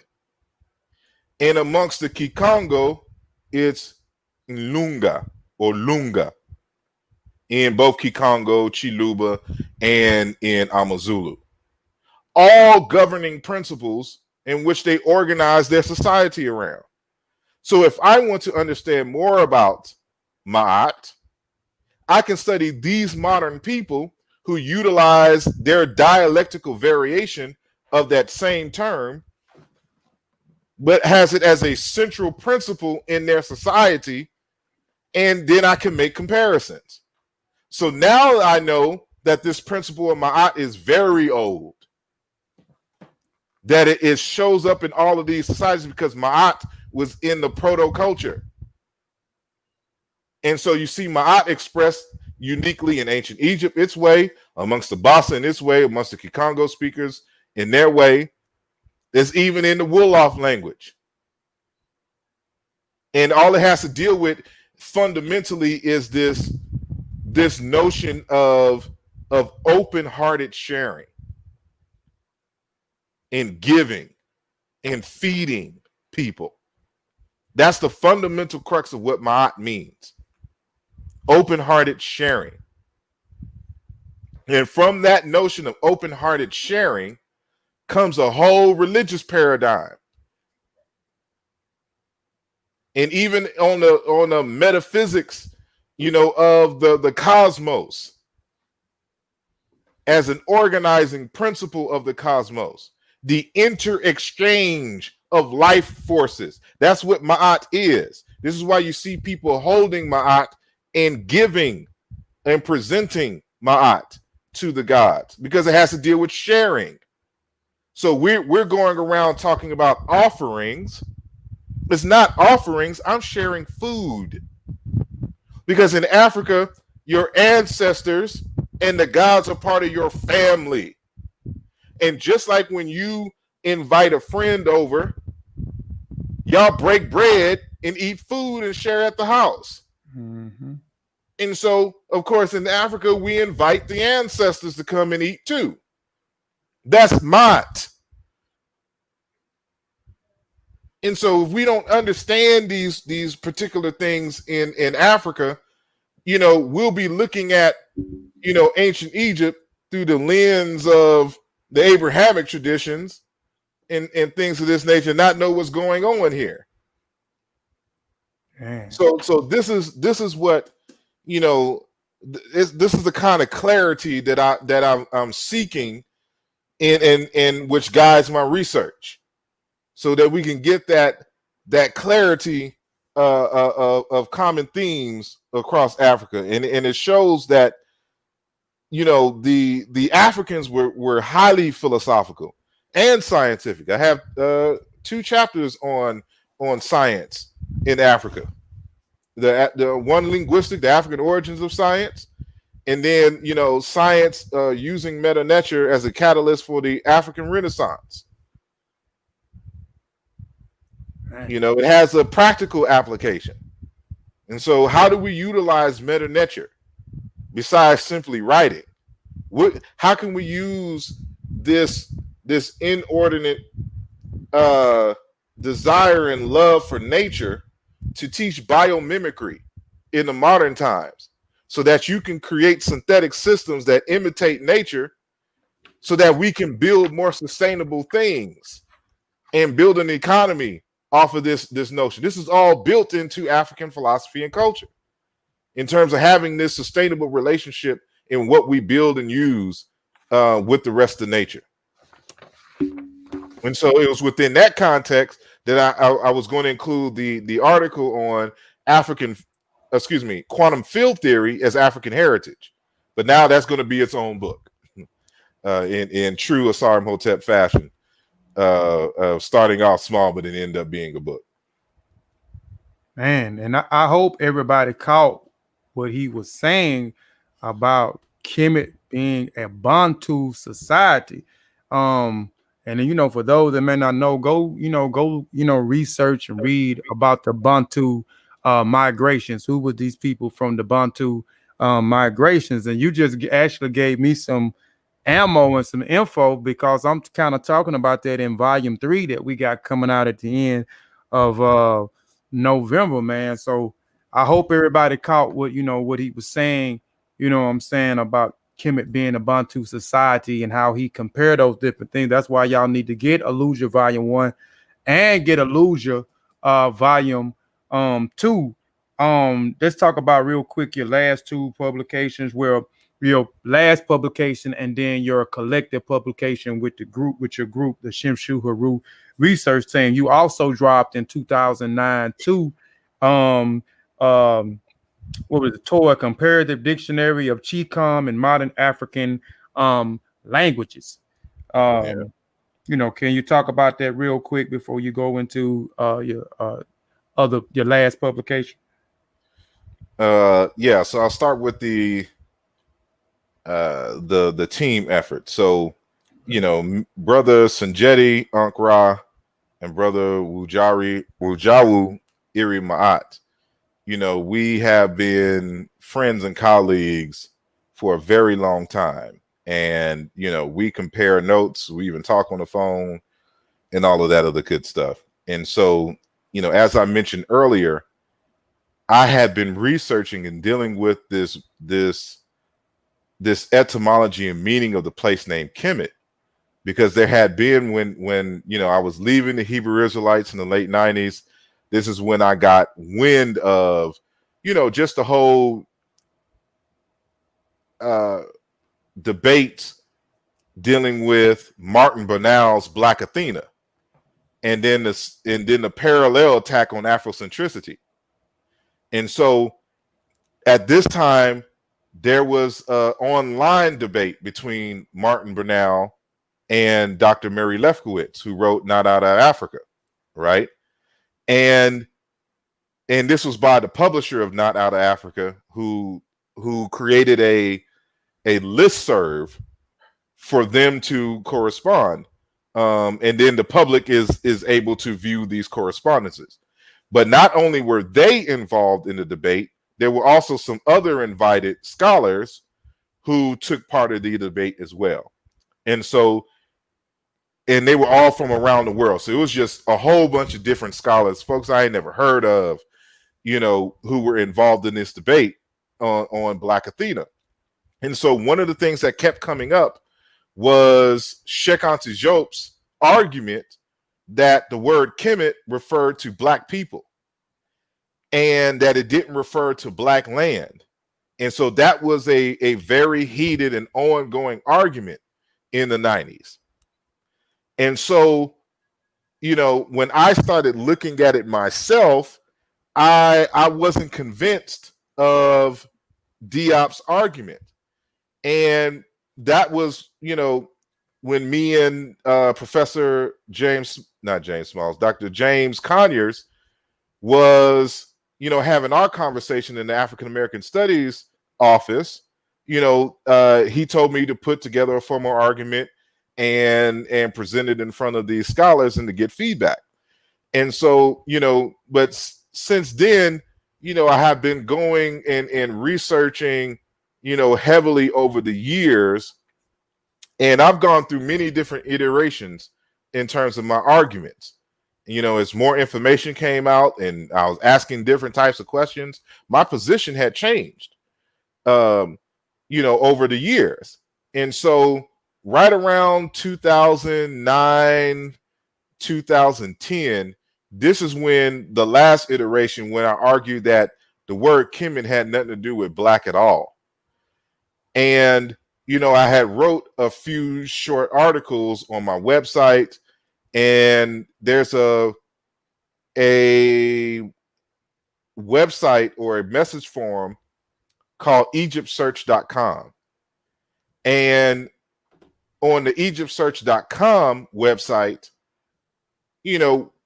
there's many really different iterations of the debate in different message forums on the meaning of Kemet. And so it just comes up every few years. And I have been a part of that website since the mid 2000s. And so at this point, I think it was in 2012 or 2013 or something like that, I decided to write another.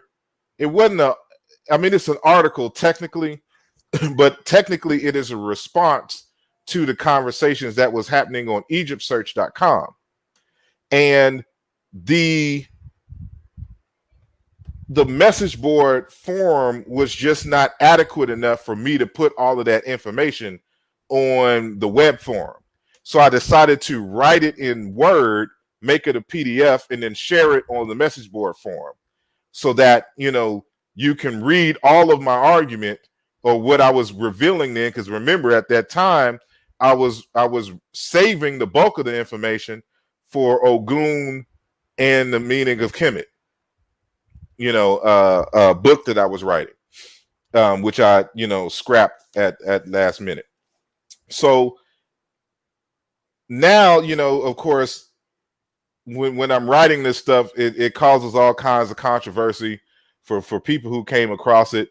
And we got our good brother out of Baltimore, Netanyahu, who is in disagreement of the argument. And for a number of years had just been making comments and all of this other kind of stuff. And he could never really support his arguments. He was just kind of reiterating what Diop said, but never read Diop's, original argument and things of this nature. And so we decided to, because I've been ignoring him because he blocked me, on Facebook. So he blocked me. And so I can't see none of his posts, but people keep talking about, like, he's talking about you and the meaning of Kemet and all this other kind of stuff. So, I think it was, 2019? In January, I agreed to do a debate with him on the meaning of Kemet. So we do the debate, and he was trying to be shady with the debate too. Was going to try to have it on. He tried to set it up to where he would have these anonymous, and I'm putting up air quotes as I say that, anonymous scholars to review the debate and give their opinion. But he knows who the scholars are because he asked them, but he wouldn't tell me what the who the scholars were that was supposed to debate. And we were supposed to do it through a bbtumi.com, but it was supposed to be really kind of a private debate that, they weren't going to put up the video. And I'm like, oh, hell no.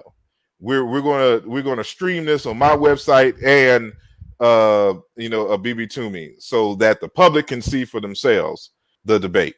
So we had our debate. In my opinion, he didn't do too well. And I think Brother Reggie believed that he didn't do too well too. So he wanted to have his own debate with me. And so, he goes on their platform, and then, you know, we had the discussion, you know, again on the meaning of Kemet, and he didn't do too well on that one. So he wants to get some backup.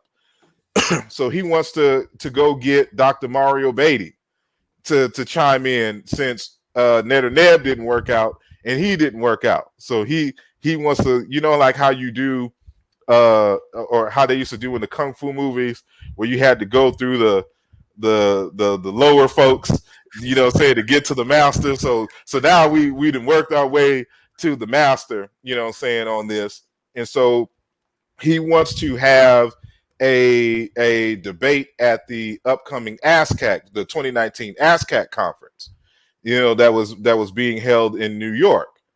And, you know, so he sets it up, and, you know, we don't trust Reggie when it comes to, because, you know, just some past incidents that shows us that, you know what, this is not going to, like, something like it's a setup for something to go wrong, you know. And of course this is the case. So we're supposed to present our information at ASCAC, but there's no question and answer, there's no rebuttals, so we just present.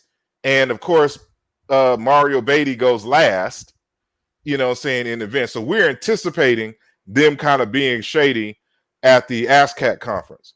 So this is why we decided to write at last minute, probably like 2 weeks before the debate, and put together the book on the contribution to the debate on the place named Kemet that you see there. So so myself, Wujawu, and Sunjeti, you know, saying, came together, and we put our notes together just so that we have something formal, so people can have, just in case, you know, because we had 20 minutes to present our information, and we know that isn't enough time to present that information. And given the fact that we weren't going to have a rebuttal and a question and answer from the audience, we knew that it was just set up for us to lose. So that's why we wanted to have this book created, you know, so the audience can have something, so they know what our arguments are, so they can't misconstrue what we're saying, you know, so that we formally have it. So that's how that book, you know, wasn't even, there was no intention to write that particular text. It was just simply as a result of the ASCAC conference. And because of ASCAC conference and just us not trusting Reggie, you know, and people to be able to do right, and we have an actual serious conversation, and where we can go into the details of why we think that this perspective or this methodology is wrong. This is, you know, that's why we wrote the book. And so that's how that came about. So we put that together in like less than 2 weeks, just based upon our notes. You know, with the anticipation, of course, that I knew that I was writing my more formal argument, which is in Aaluja Volume 2. And I have another journal article that is currently being reviewed in a linguistic journal, in an Egyptology linguistic journal, currently right now, and that's 70 pages, just that journal article on the meaning of Kemet. Wow. So, you know, we'll see if they, you know, accept it, you know, in the near future. But yeah, but my formal argument is in here. I think it's chapter 7 or chapter 8, one of them. Chapter 7, and but the straight journal version, you know, is a little different than the one you'll find in the book.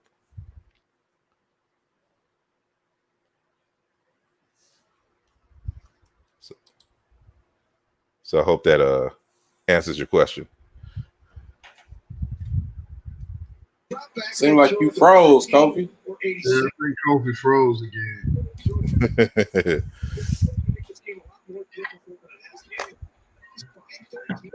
All right, I'll ask a quick question while we're waiting on Kofi to come back. All right. Greenberg, Mhm. why? Can you make a brief breakdown on why he's outdated? Him and his methods are outdated. Well, we got to kind of go back and understand science and the methodologies of science itself.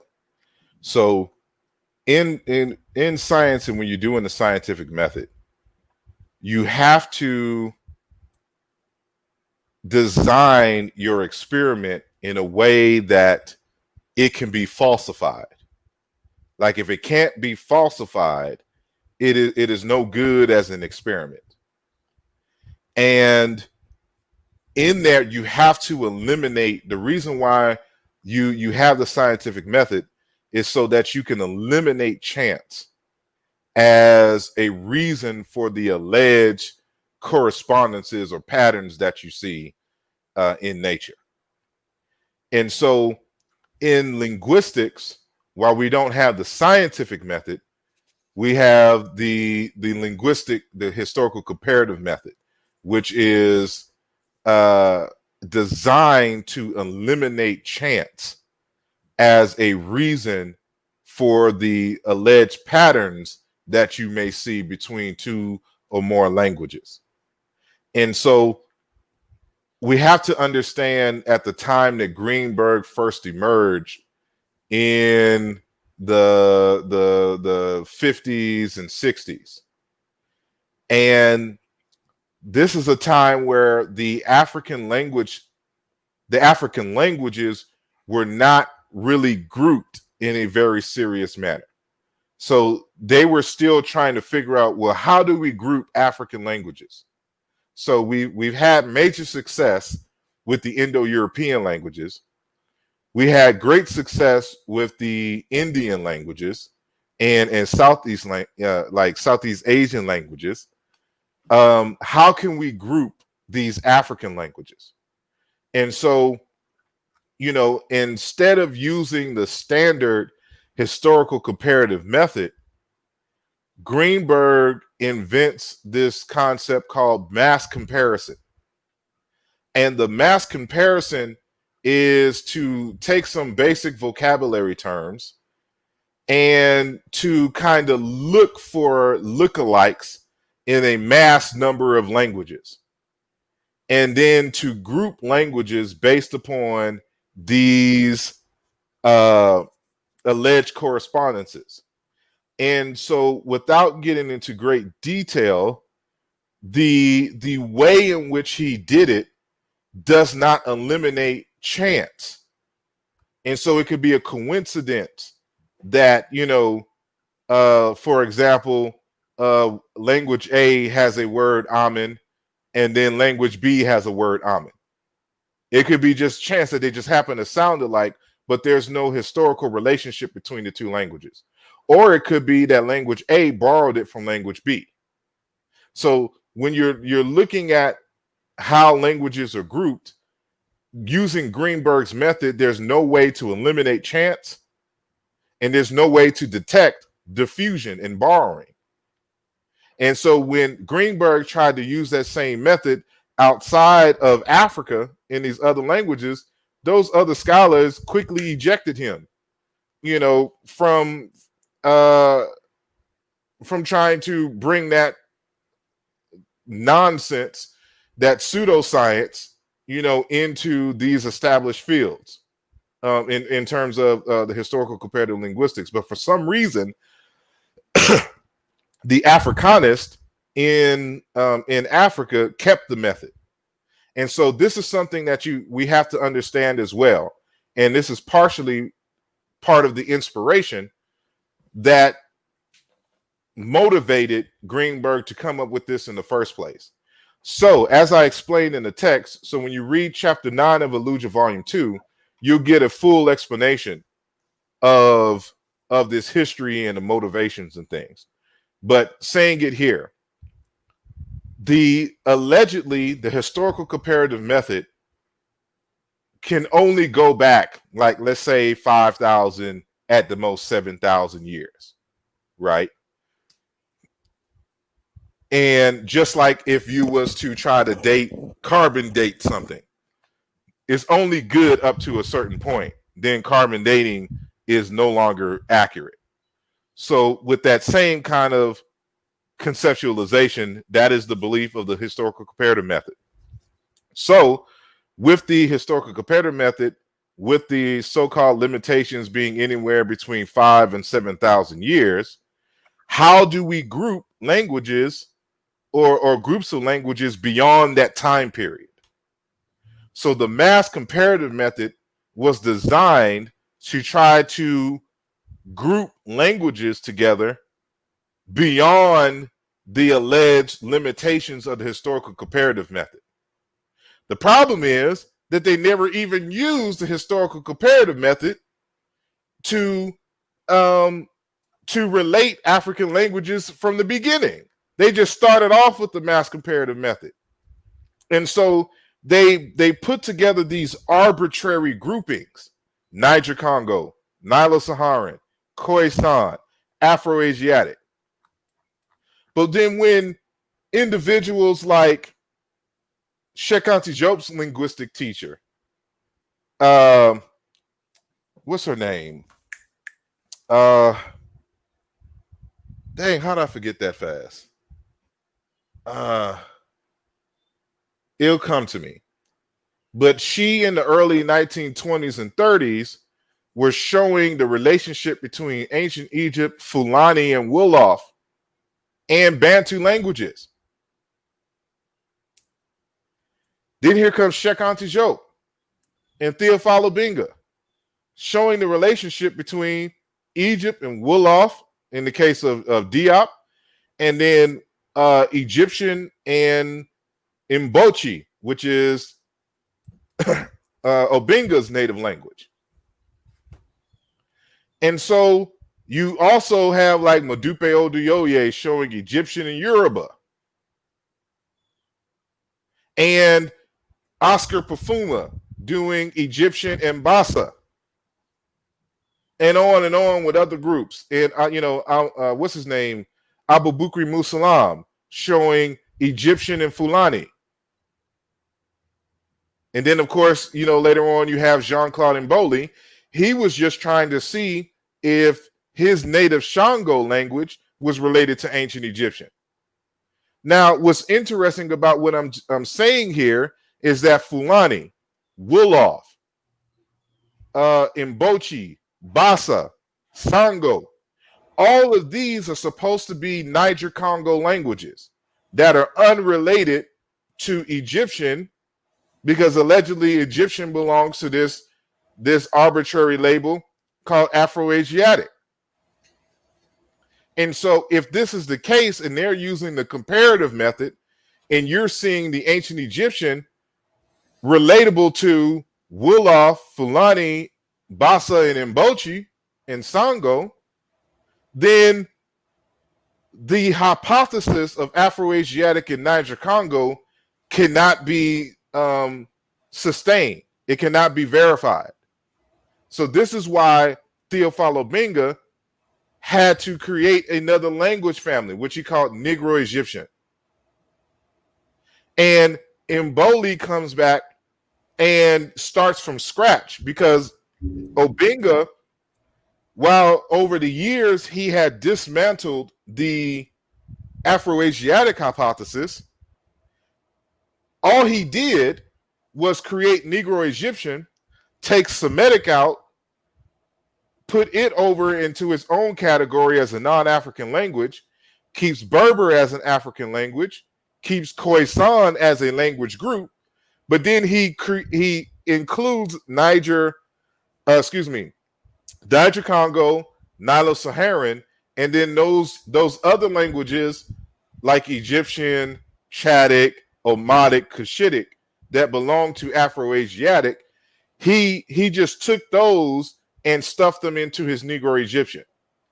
And so not realizing that the same methodology that was used to create Afro-Asiatic was the same methodology that was used to create Niger-Congo, in Nilo-Saharan and Khoisan. So it's contradictory for you to argue against Afro-Asiatic, but then keep Nilo-Saharan, Niger-Congo, and Khoisan languages. That's why Jean-Claude Mboli had to start from scratch, assuming no relationship between any of the languages, and did a raw analysis between various different languages, and then reconstructed the proto ancestor. And then he just happened to use the same label that Theophilo Obenga used, which was Negro Egyptian. And so with that said, I changed Negro Egyptian to Cyena-Ntu because of the inherent problems with using the word Negro, in terms of Black Egyptian. And it's problematic because Theophilo Obenga was arguing that, the formation of Afro-Asiatic was built on racial connotations. And so because it was built on racial connotations, he should not, we should not adopt that term. That's one of the reasons, besides the linguistic reasons, but this is one of the reasons why we should not adopt this label, because of its racial connotations. But then you come back and call your language family Negro Egyptian, the Black Egyptian language family. And that's problematic. And so to keep it scientific, I renamed it, but kept the structure under Jean-Claude Mboli's model. And so you're reading Jean-Claude Mboli, Negro Egyptian, and even in his upcoming work on the Indo-European and the Semitic and Negro Egyptian relationships, he's still using Negro Egyptian. But I, in Aaluja Volume 2, use Cyena-Ntu.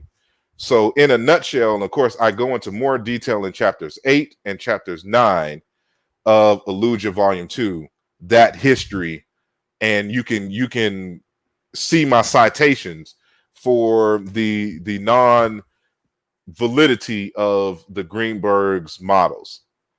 The Greenberg's labels for the phylums, for which he argued for their relationships, which he did not establish, using any rigor whatsoever. All right. Yeah, me and Sean, with your publication, the Nsw.t Bjt.j, Sean put out a article called Confusion. Hold on, let me make sure I get the name. Conscious confusion on the place name Kemet, surrounding the book and the debate. I put out one after he did. It's called Who is the Nsw.t Research Team? Well, I just touched on who y'all were, y'all contributions, and give the people a glimpse into the book, but also how it started off in 2018 with you and the Perinatal Research group. So, and with that, one of them is on let me see, for people that want to read. Mine is on Kofi Piesie written compositions, WordPress.com. And the other one is on Sean's Memoirs of Nsw.t. Now, I got two more questions, man, and we're gonna wrap it up. We've been, man, that don't seem like we've been on here that long, but we've been on here. We at the 3-hour mark.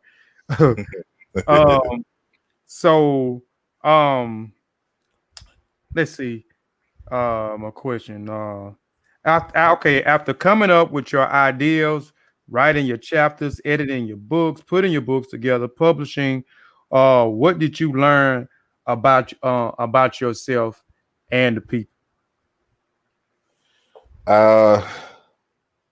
Well, about myself, that's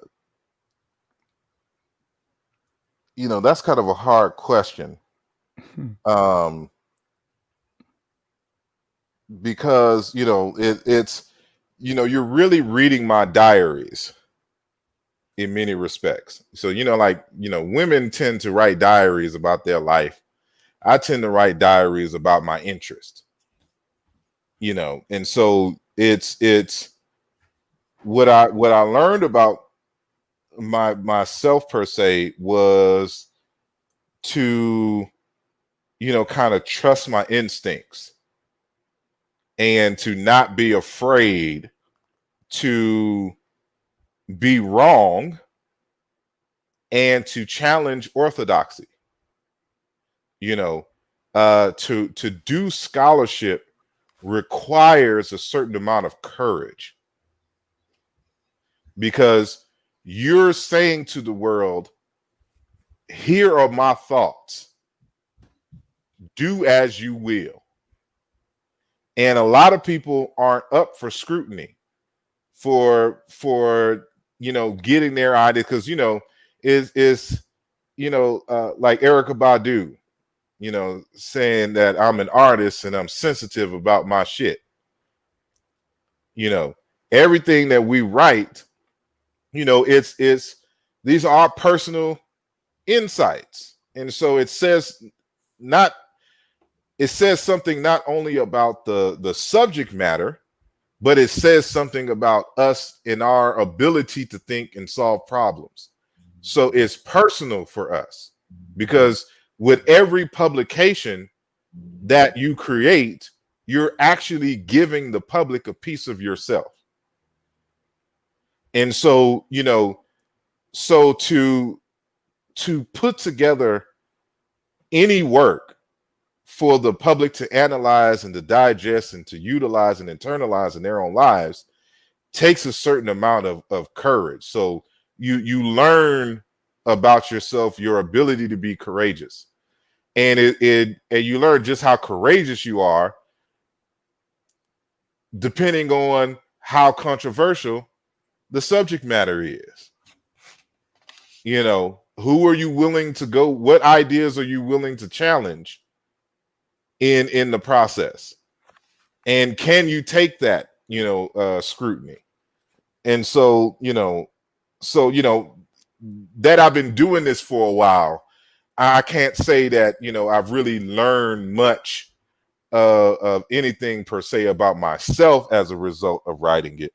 But I know in the early stages, I come to discover about myself that, I can be in the room with anybody on any level and make a contribution to the forward flow of human history and insight into scholarship. Like, I have the ability to advance that work, that it's not just special divine people who was struck by lightning and who create these extravagant works, that an ordinary person, from the west side of H-Town, can put together works that people will read and love or hate, but who can advance the conversation, that just an ordinary cat, saying from the hood, can be in these circles and engage these great minds, or whatnot. So that's what I kind of gleaned from the early days, that with discipline, with integrity, and being honest with yourself in terms of your limitations of knowledge, and your willingness to constantly learn, that you can be in the same conversation as the greats over time if you commit yourself to excellence and to continually improve.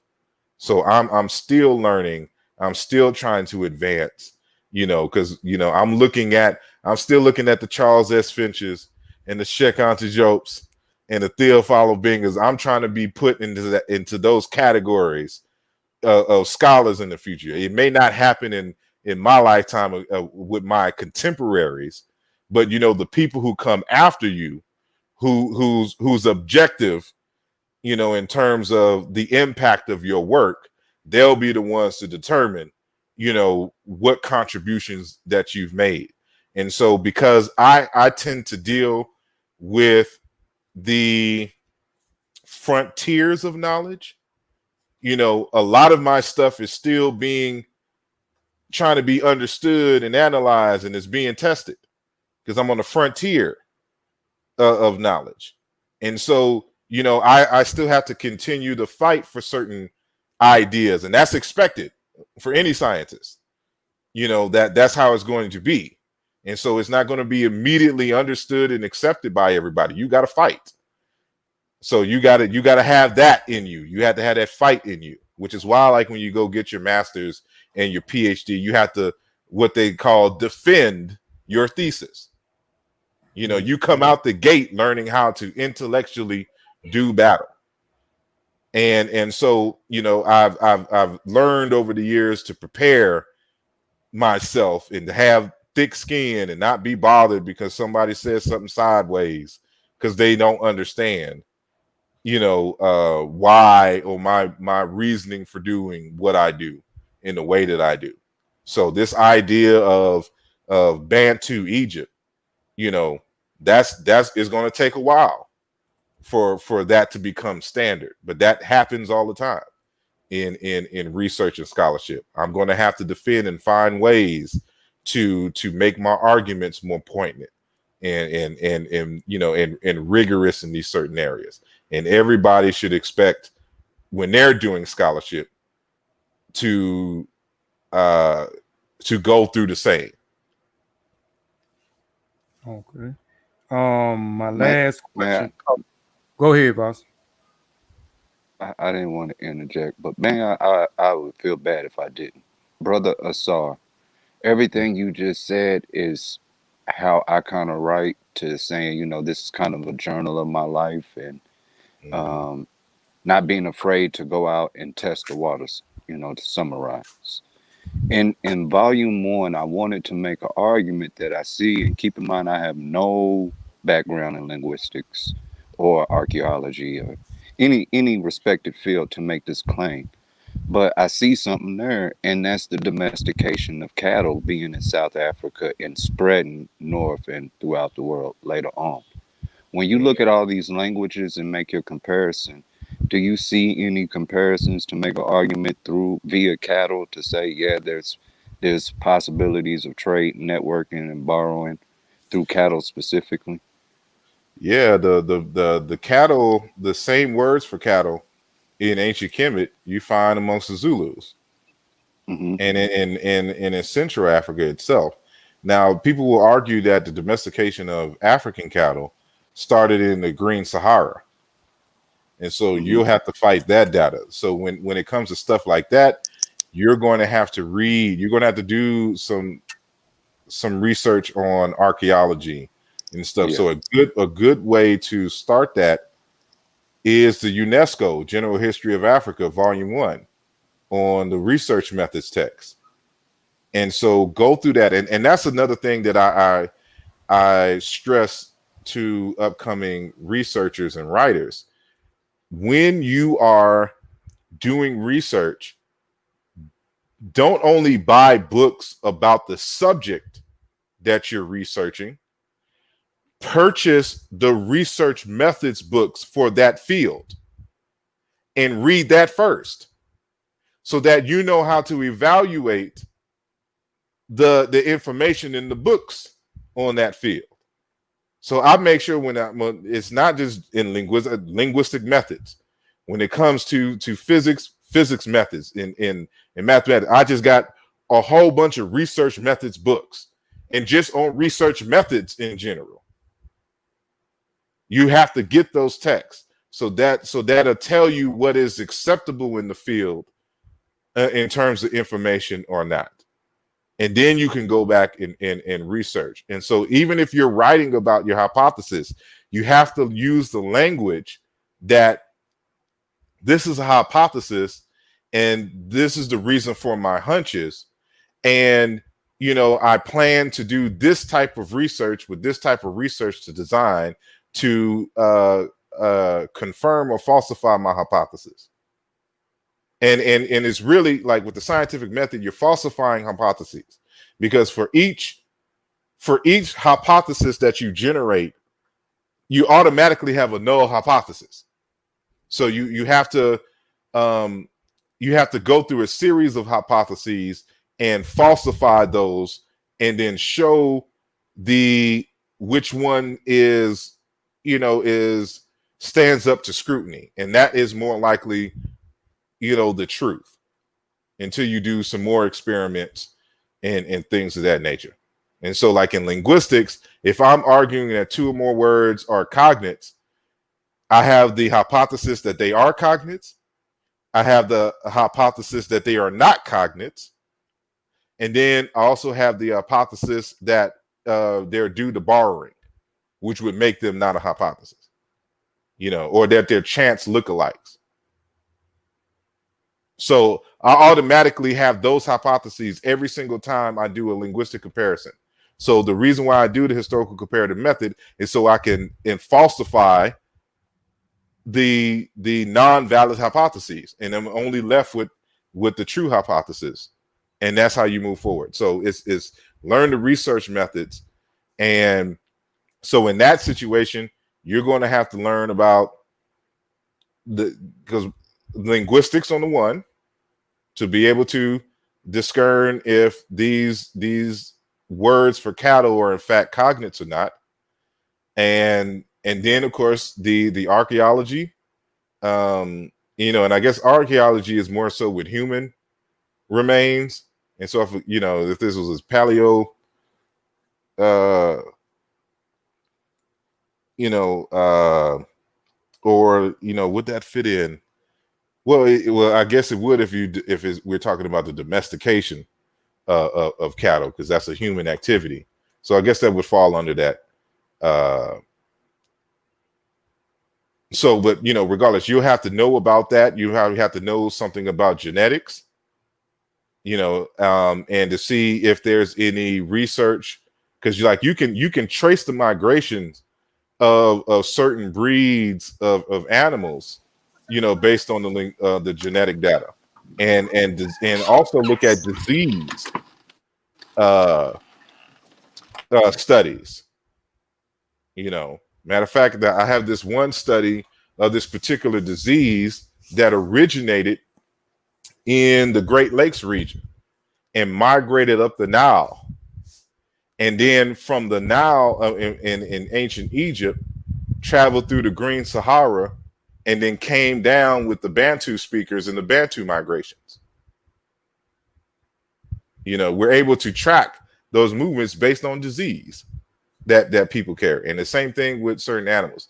And then you also got to look at art history, look at cave art in terms of what kind of, because, in all the caves, for some reason, we have all kinds of animals depicted.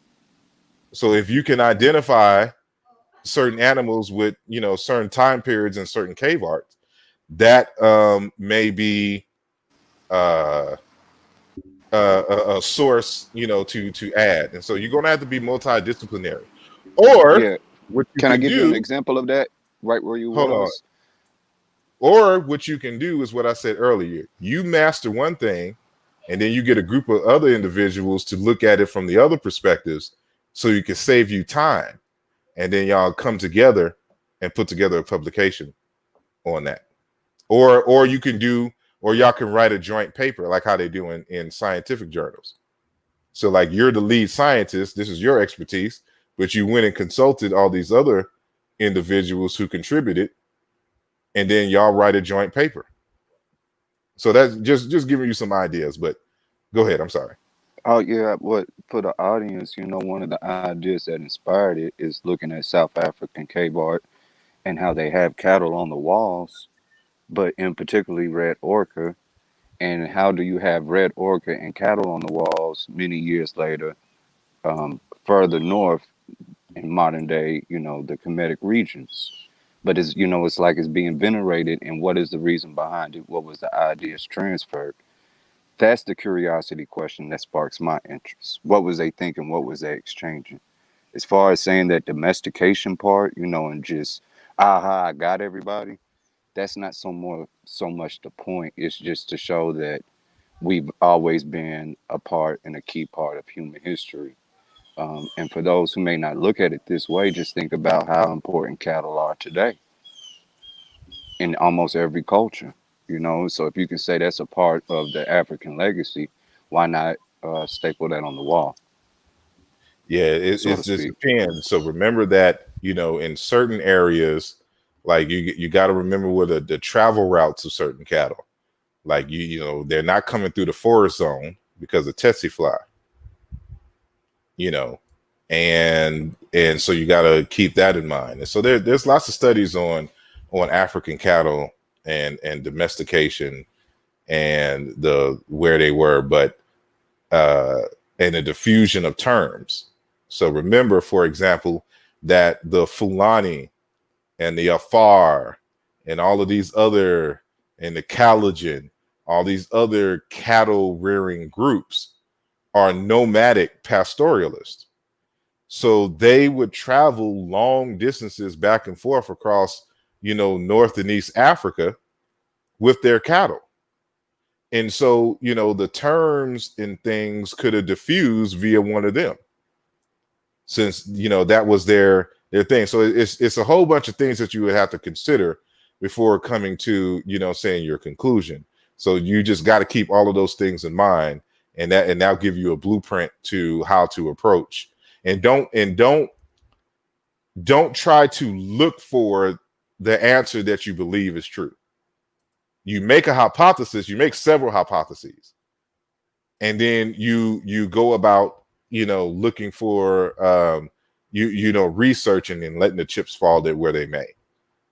And so and in that way you don't have any false positives in your research. All right, last question, man, and we're gonna wrap it up. And you already answered it a little bit earlier, but we always have to ask: can you give any advice to up and coming writers? Yeah, besides what I said earlier, in terms of specifically if you're doing academic research, but first and foremost, read intensively. But if you have the intent of writing, pay attention to their writing styles and just write short things. Take notes, take lots of notes, and write out your notes. Make journals of your findings and kind of group things together. And don't forget to have conversations with like-minded people. Maybe join a book club or a group, and make it 3 of y'all, and y'all say, okay, this month we're going to tackle this book, and y'all have a conversation about it, and things of that nature. And so find a subject that you're passionate about, but especially consider this if you're doing academic work. You really shine. You have to decide what you're going to be. Are you going to be a teacher, or are you going to be a researcher in the academic sense?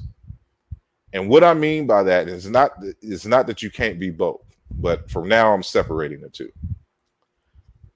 If you're a teacher, you're reading and trying to find ways to summarize information and teach others. You're not really looking to stir anywhere. You're trying to look for the best information and to put it in a singular text so that it can be utilized to introduce these concepts to the public in a very unique way. A scholar and a researcher is looking to advance a certain field of study. And that person is looking at asking new research questions and essentially filling the gaps between research concepts or research material. So you've done your due diligence in terms of your historical readings, and you're finding out that there's some information missing, right? For example, I'll give an example. Dr. Malana Karenga was at the DIOP conference one year. Usually he's there every year. And with the exception of this one year, because his wife was ill, and because the DIOP conferences are always in Philadelphia, at least since I've been there, I've always been in Philadelphia. And I've been going since the mid 2000s. And of course, you know, for those who know of his work, he has that his second PhD was on Ma'atian ethics, and he turned that into his book in 2006, or I think it was 2004. I think it was 2006. The work Ma'at, the Ma'atian, the ideal of ancient Egypt, Ma'at, the ideal of ancient Egypt, and it is a very thorough, probably the most thorough book on the concept of Ma'at written to date. And it is, you know, there's been plenty of other works on Ma'at,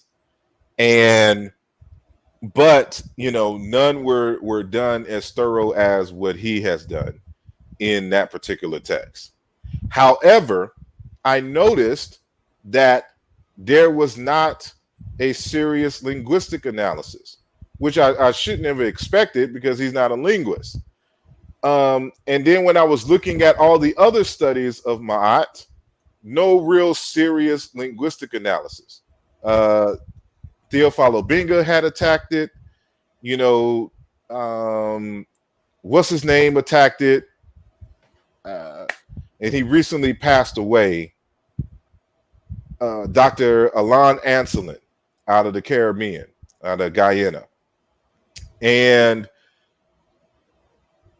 of course, there's been other scholars who have attempted, but none of them use the comparative method to come to their conclusion on what the word Ma'at means and define cognates in other African languages.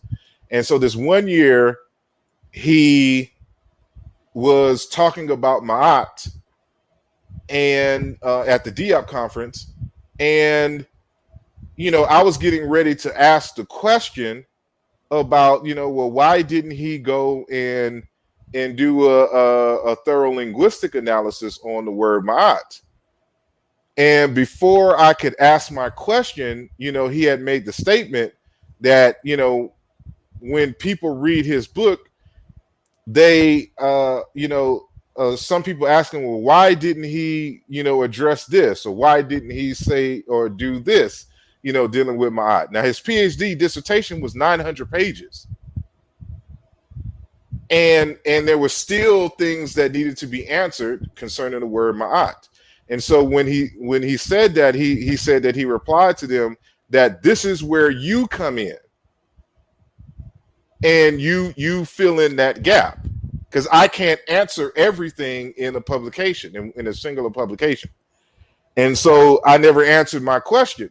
I never asked my question, you know, because I just took that as, well, damn it, it's my job, you know, to do that work. And so I decided to do that. And then you see that in Aaluja Volume 1, Chapter 1. And so, you know, when you're doing that type of scholarship, you're looking to fill a gap and to advance, you know, saying the work. You're on the cusp. You're on the frontier of knowledge.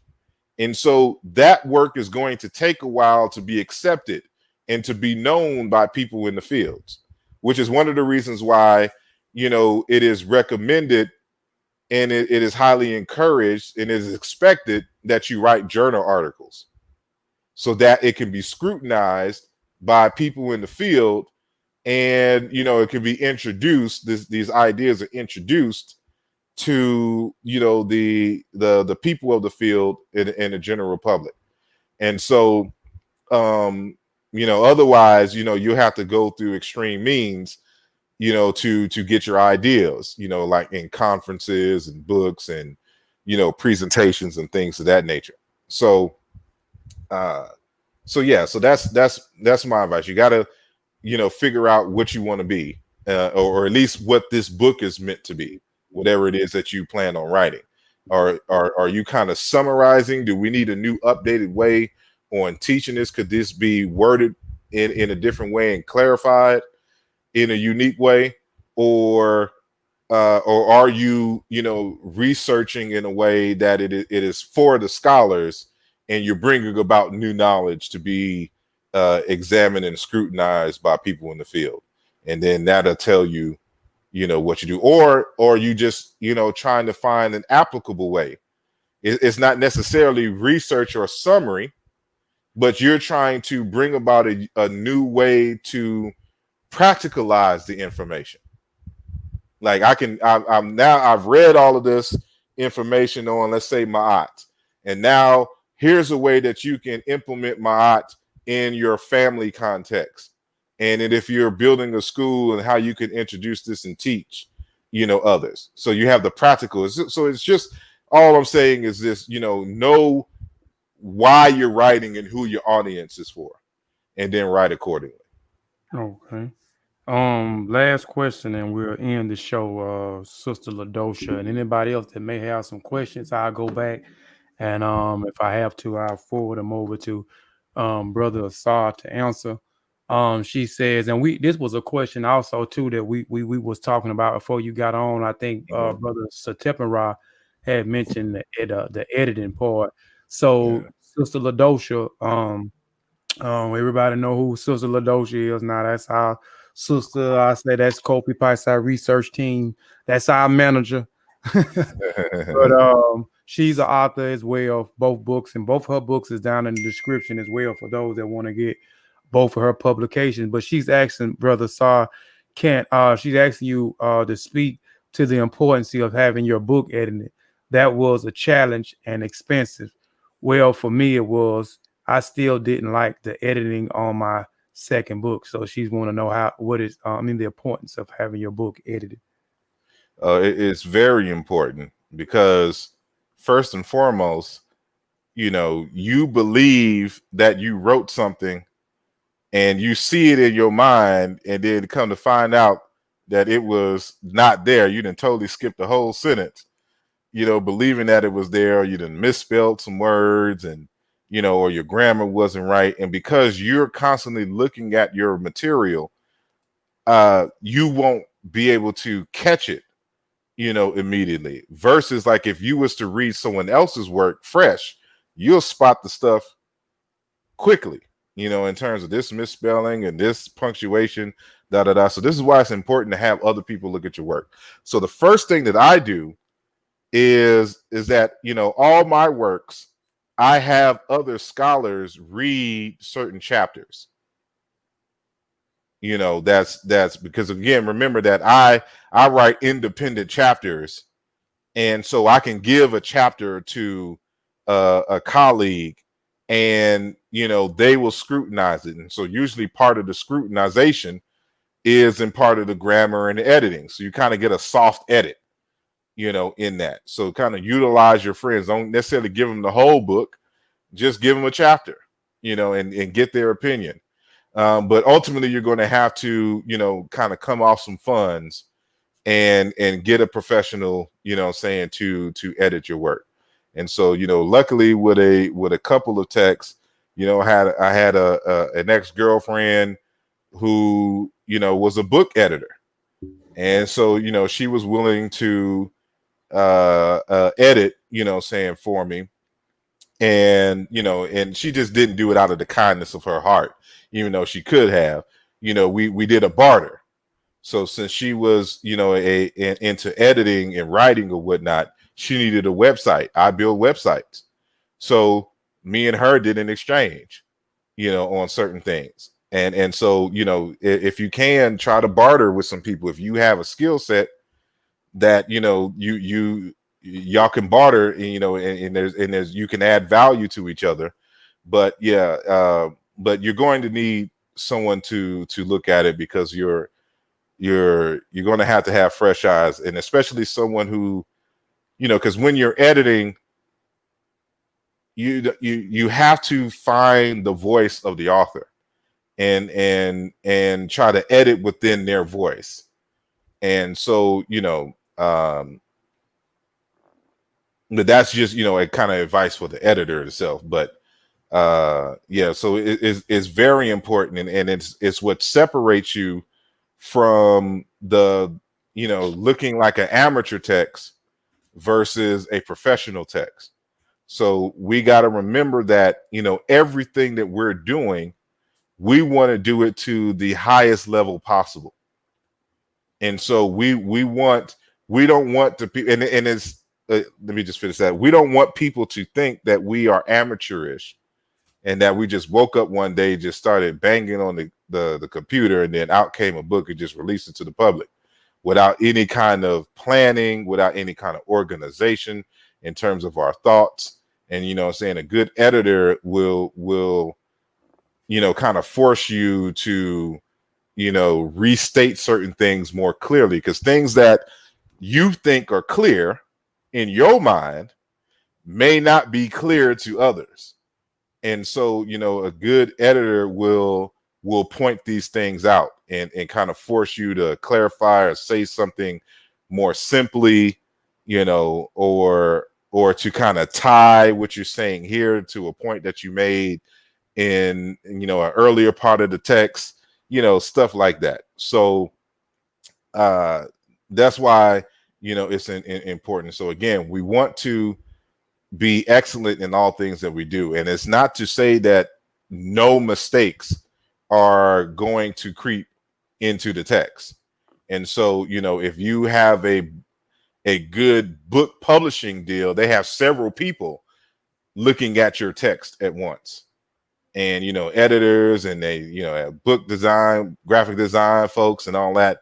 But if you're doing this on your own, you may not have that, luxury, to afford an expensive, series of edits and things of that nature. But you still going to have somebody else look at your entire text and give you critical feedback, on it. And so, and if there are some mistakes that you find out later, go back and edit it. And that's one of the good things about, if you're self-publishing, and let's say you're doing something on KDP, if somebody finds an error, you can go back and correct it, save it, upload it, and then those who purchased the book from that point on got the correct edit, on it. Mm-hmm. And so that's versus in the traditional model where you have to get several hundred or 1,000 something books printed up at once, and it's just in there in those versions. And so, the technology now allows for us to go back and make, saying quick edits, in it. But yeah, editing is very important. Yeah, and Sister Ladosha, we use, I know she said expensive. We use a freelance company called Fever, and we have a Nigerian woman named Annie. She's the one that does all of our editing. It's a site, you can go in and look and see, read the bio on them, and see, read up and see, what she match up with, any complaints, where they rate her at. So she's great. So she does our editing for our book, and it's not that expensive at all. Where you be coming out of your pocket or breaking the bank to get your book edit. So Fever is a good one. Also, you mentioned Brother Saw too, before we get out with going back. Which is the great thing about Amazon. When you self-publishing, you can always go back in and change. But they actually put your book back in review. They say 72 hours, but it's it's within 24 hours. They'll have it back out of boot. Your book will be back live again on Amazon.com. Also, before we leave, got to promote, please, if you hadn't got Spears of the Mossy Volume 1, please go and purchase Spears of the Mossy Volume 1. It's on Amazon.com and on KofiPiesie.tv.com. If you hadn't got purchased Volume 2, please go and get From Spears to Pen, A Historical Slavery in the Minds of African Warrior Scholars.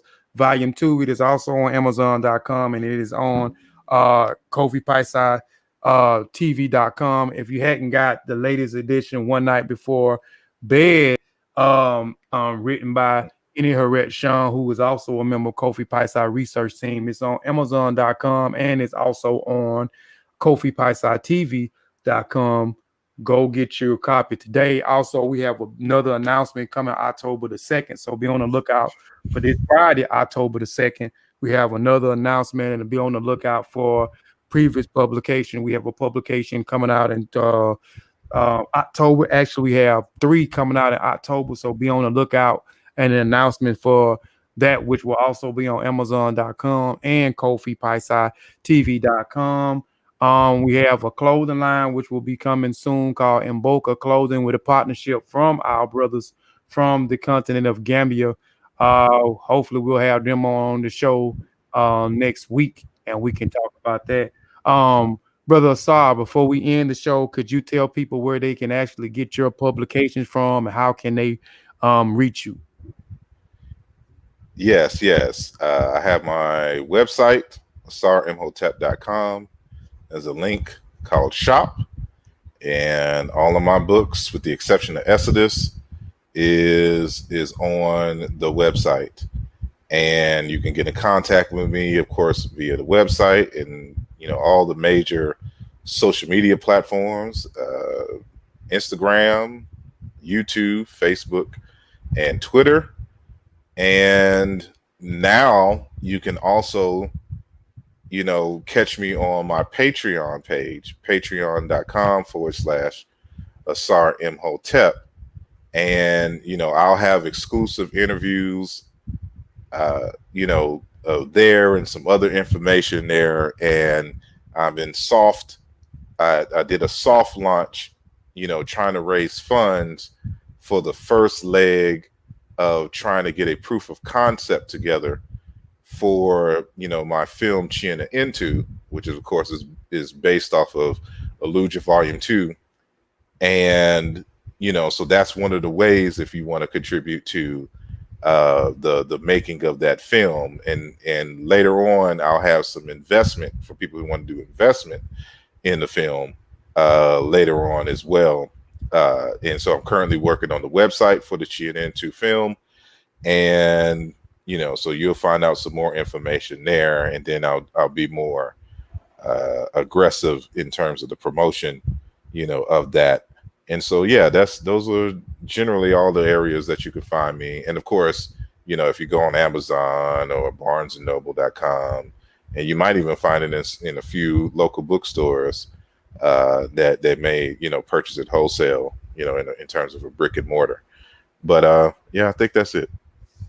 All right, well, Brother Asar, we greatly, man, appreciate you, man, for coming on our platform, man, and talking about these publications and just sharing your knowledge, man. We greatly appreciate you. We're going to continue to support you like we have.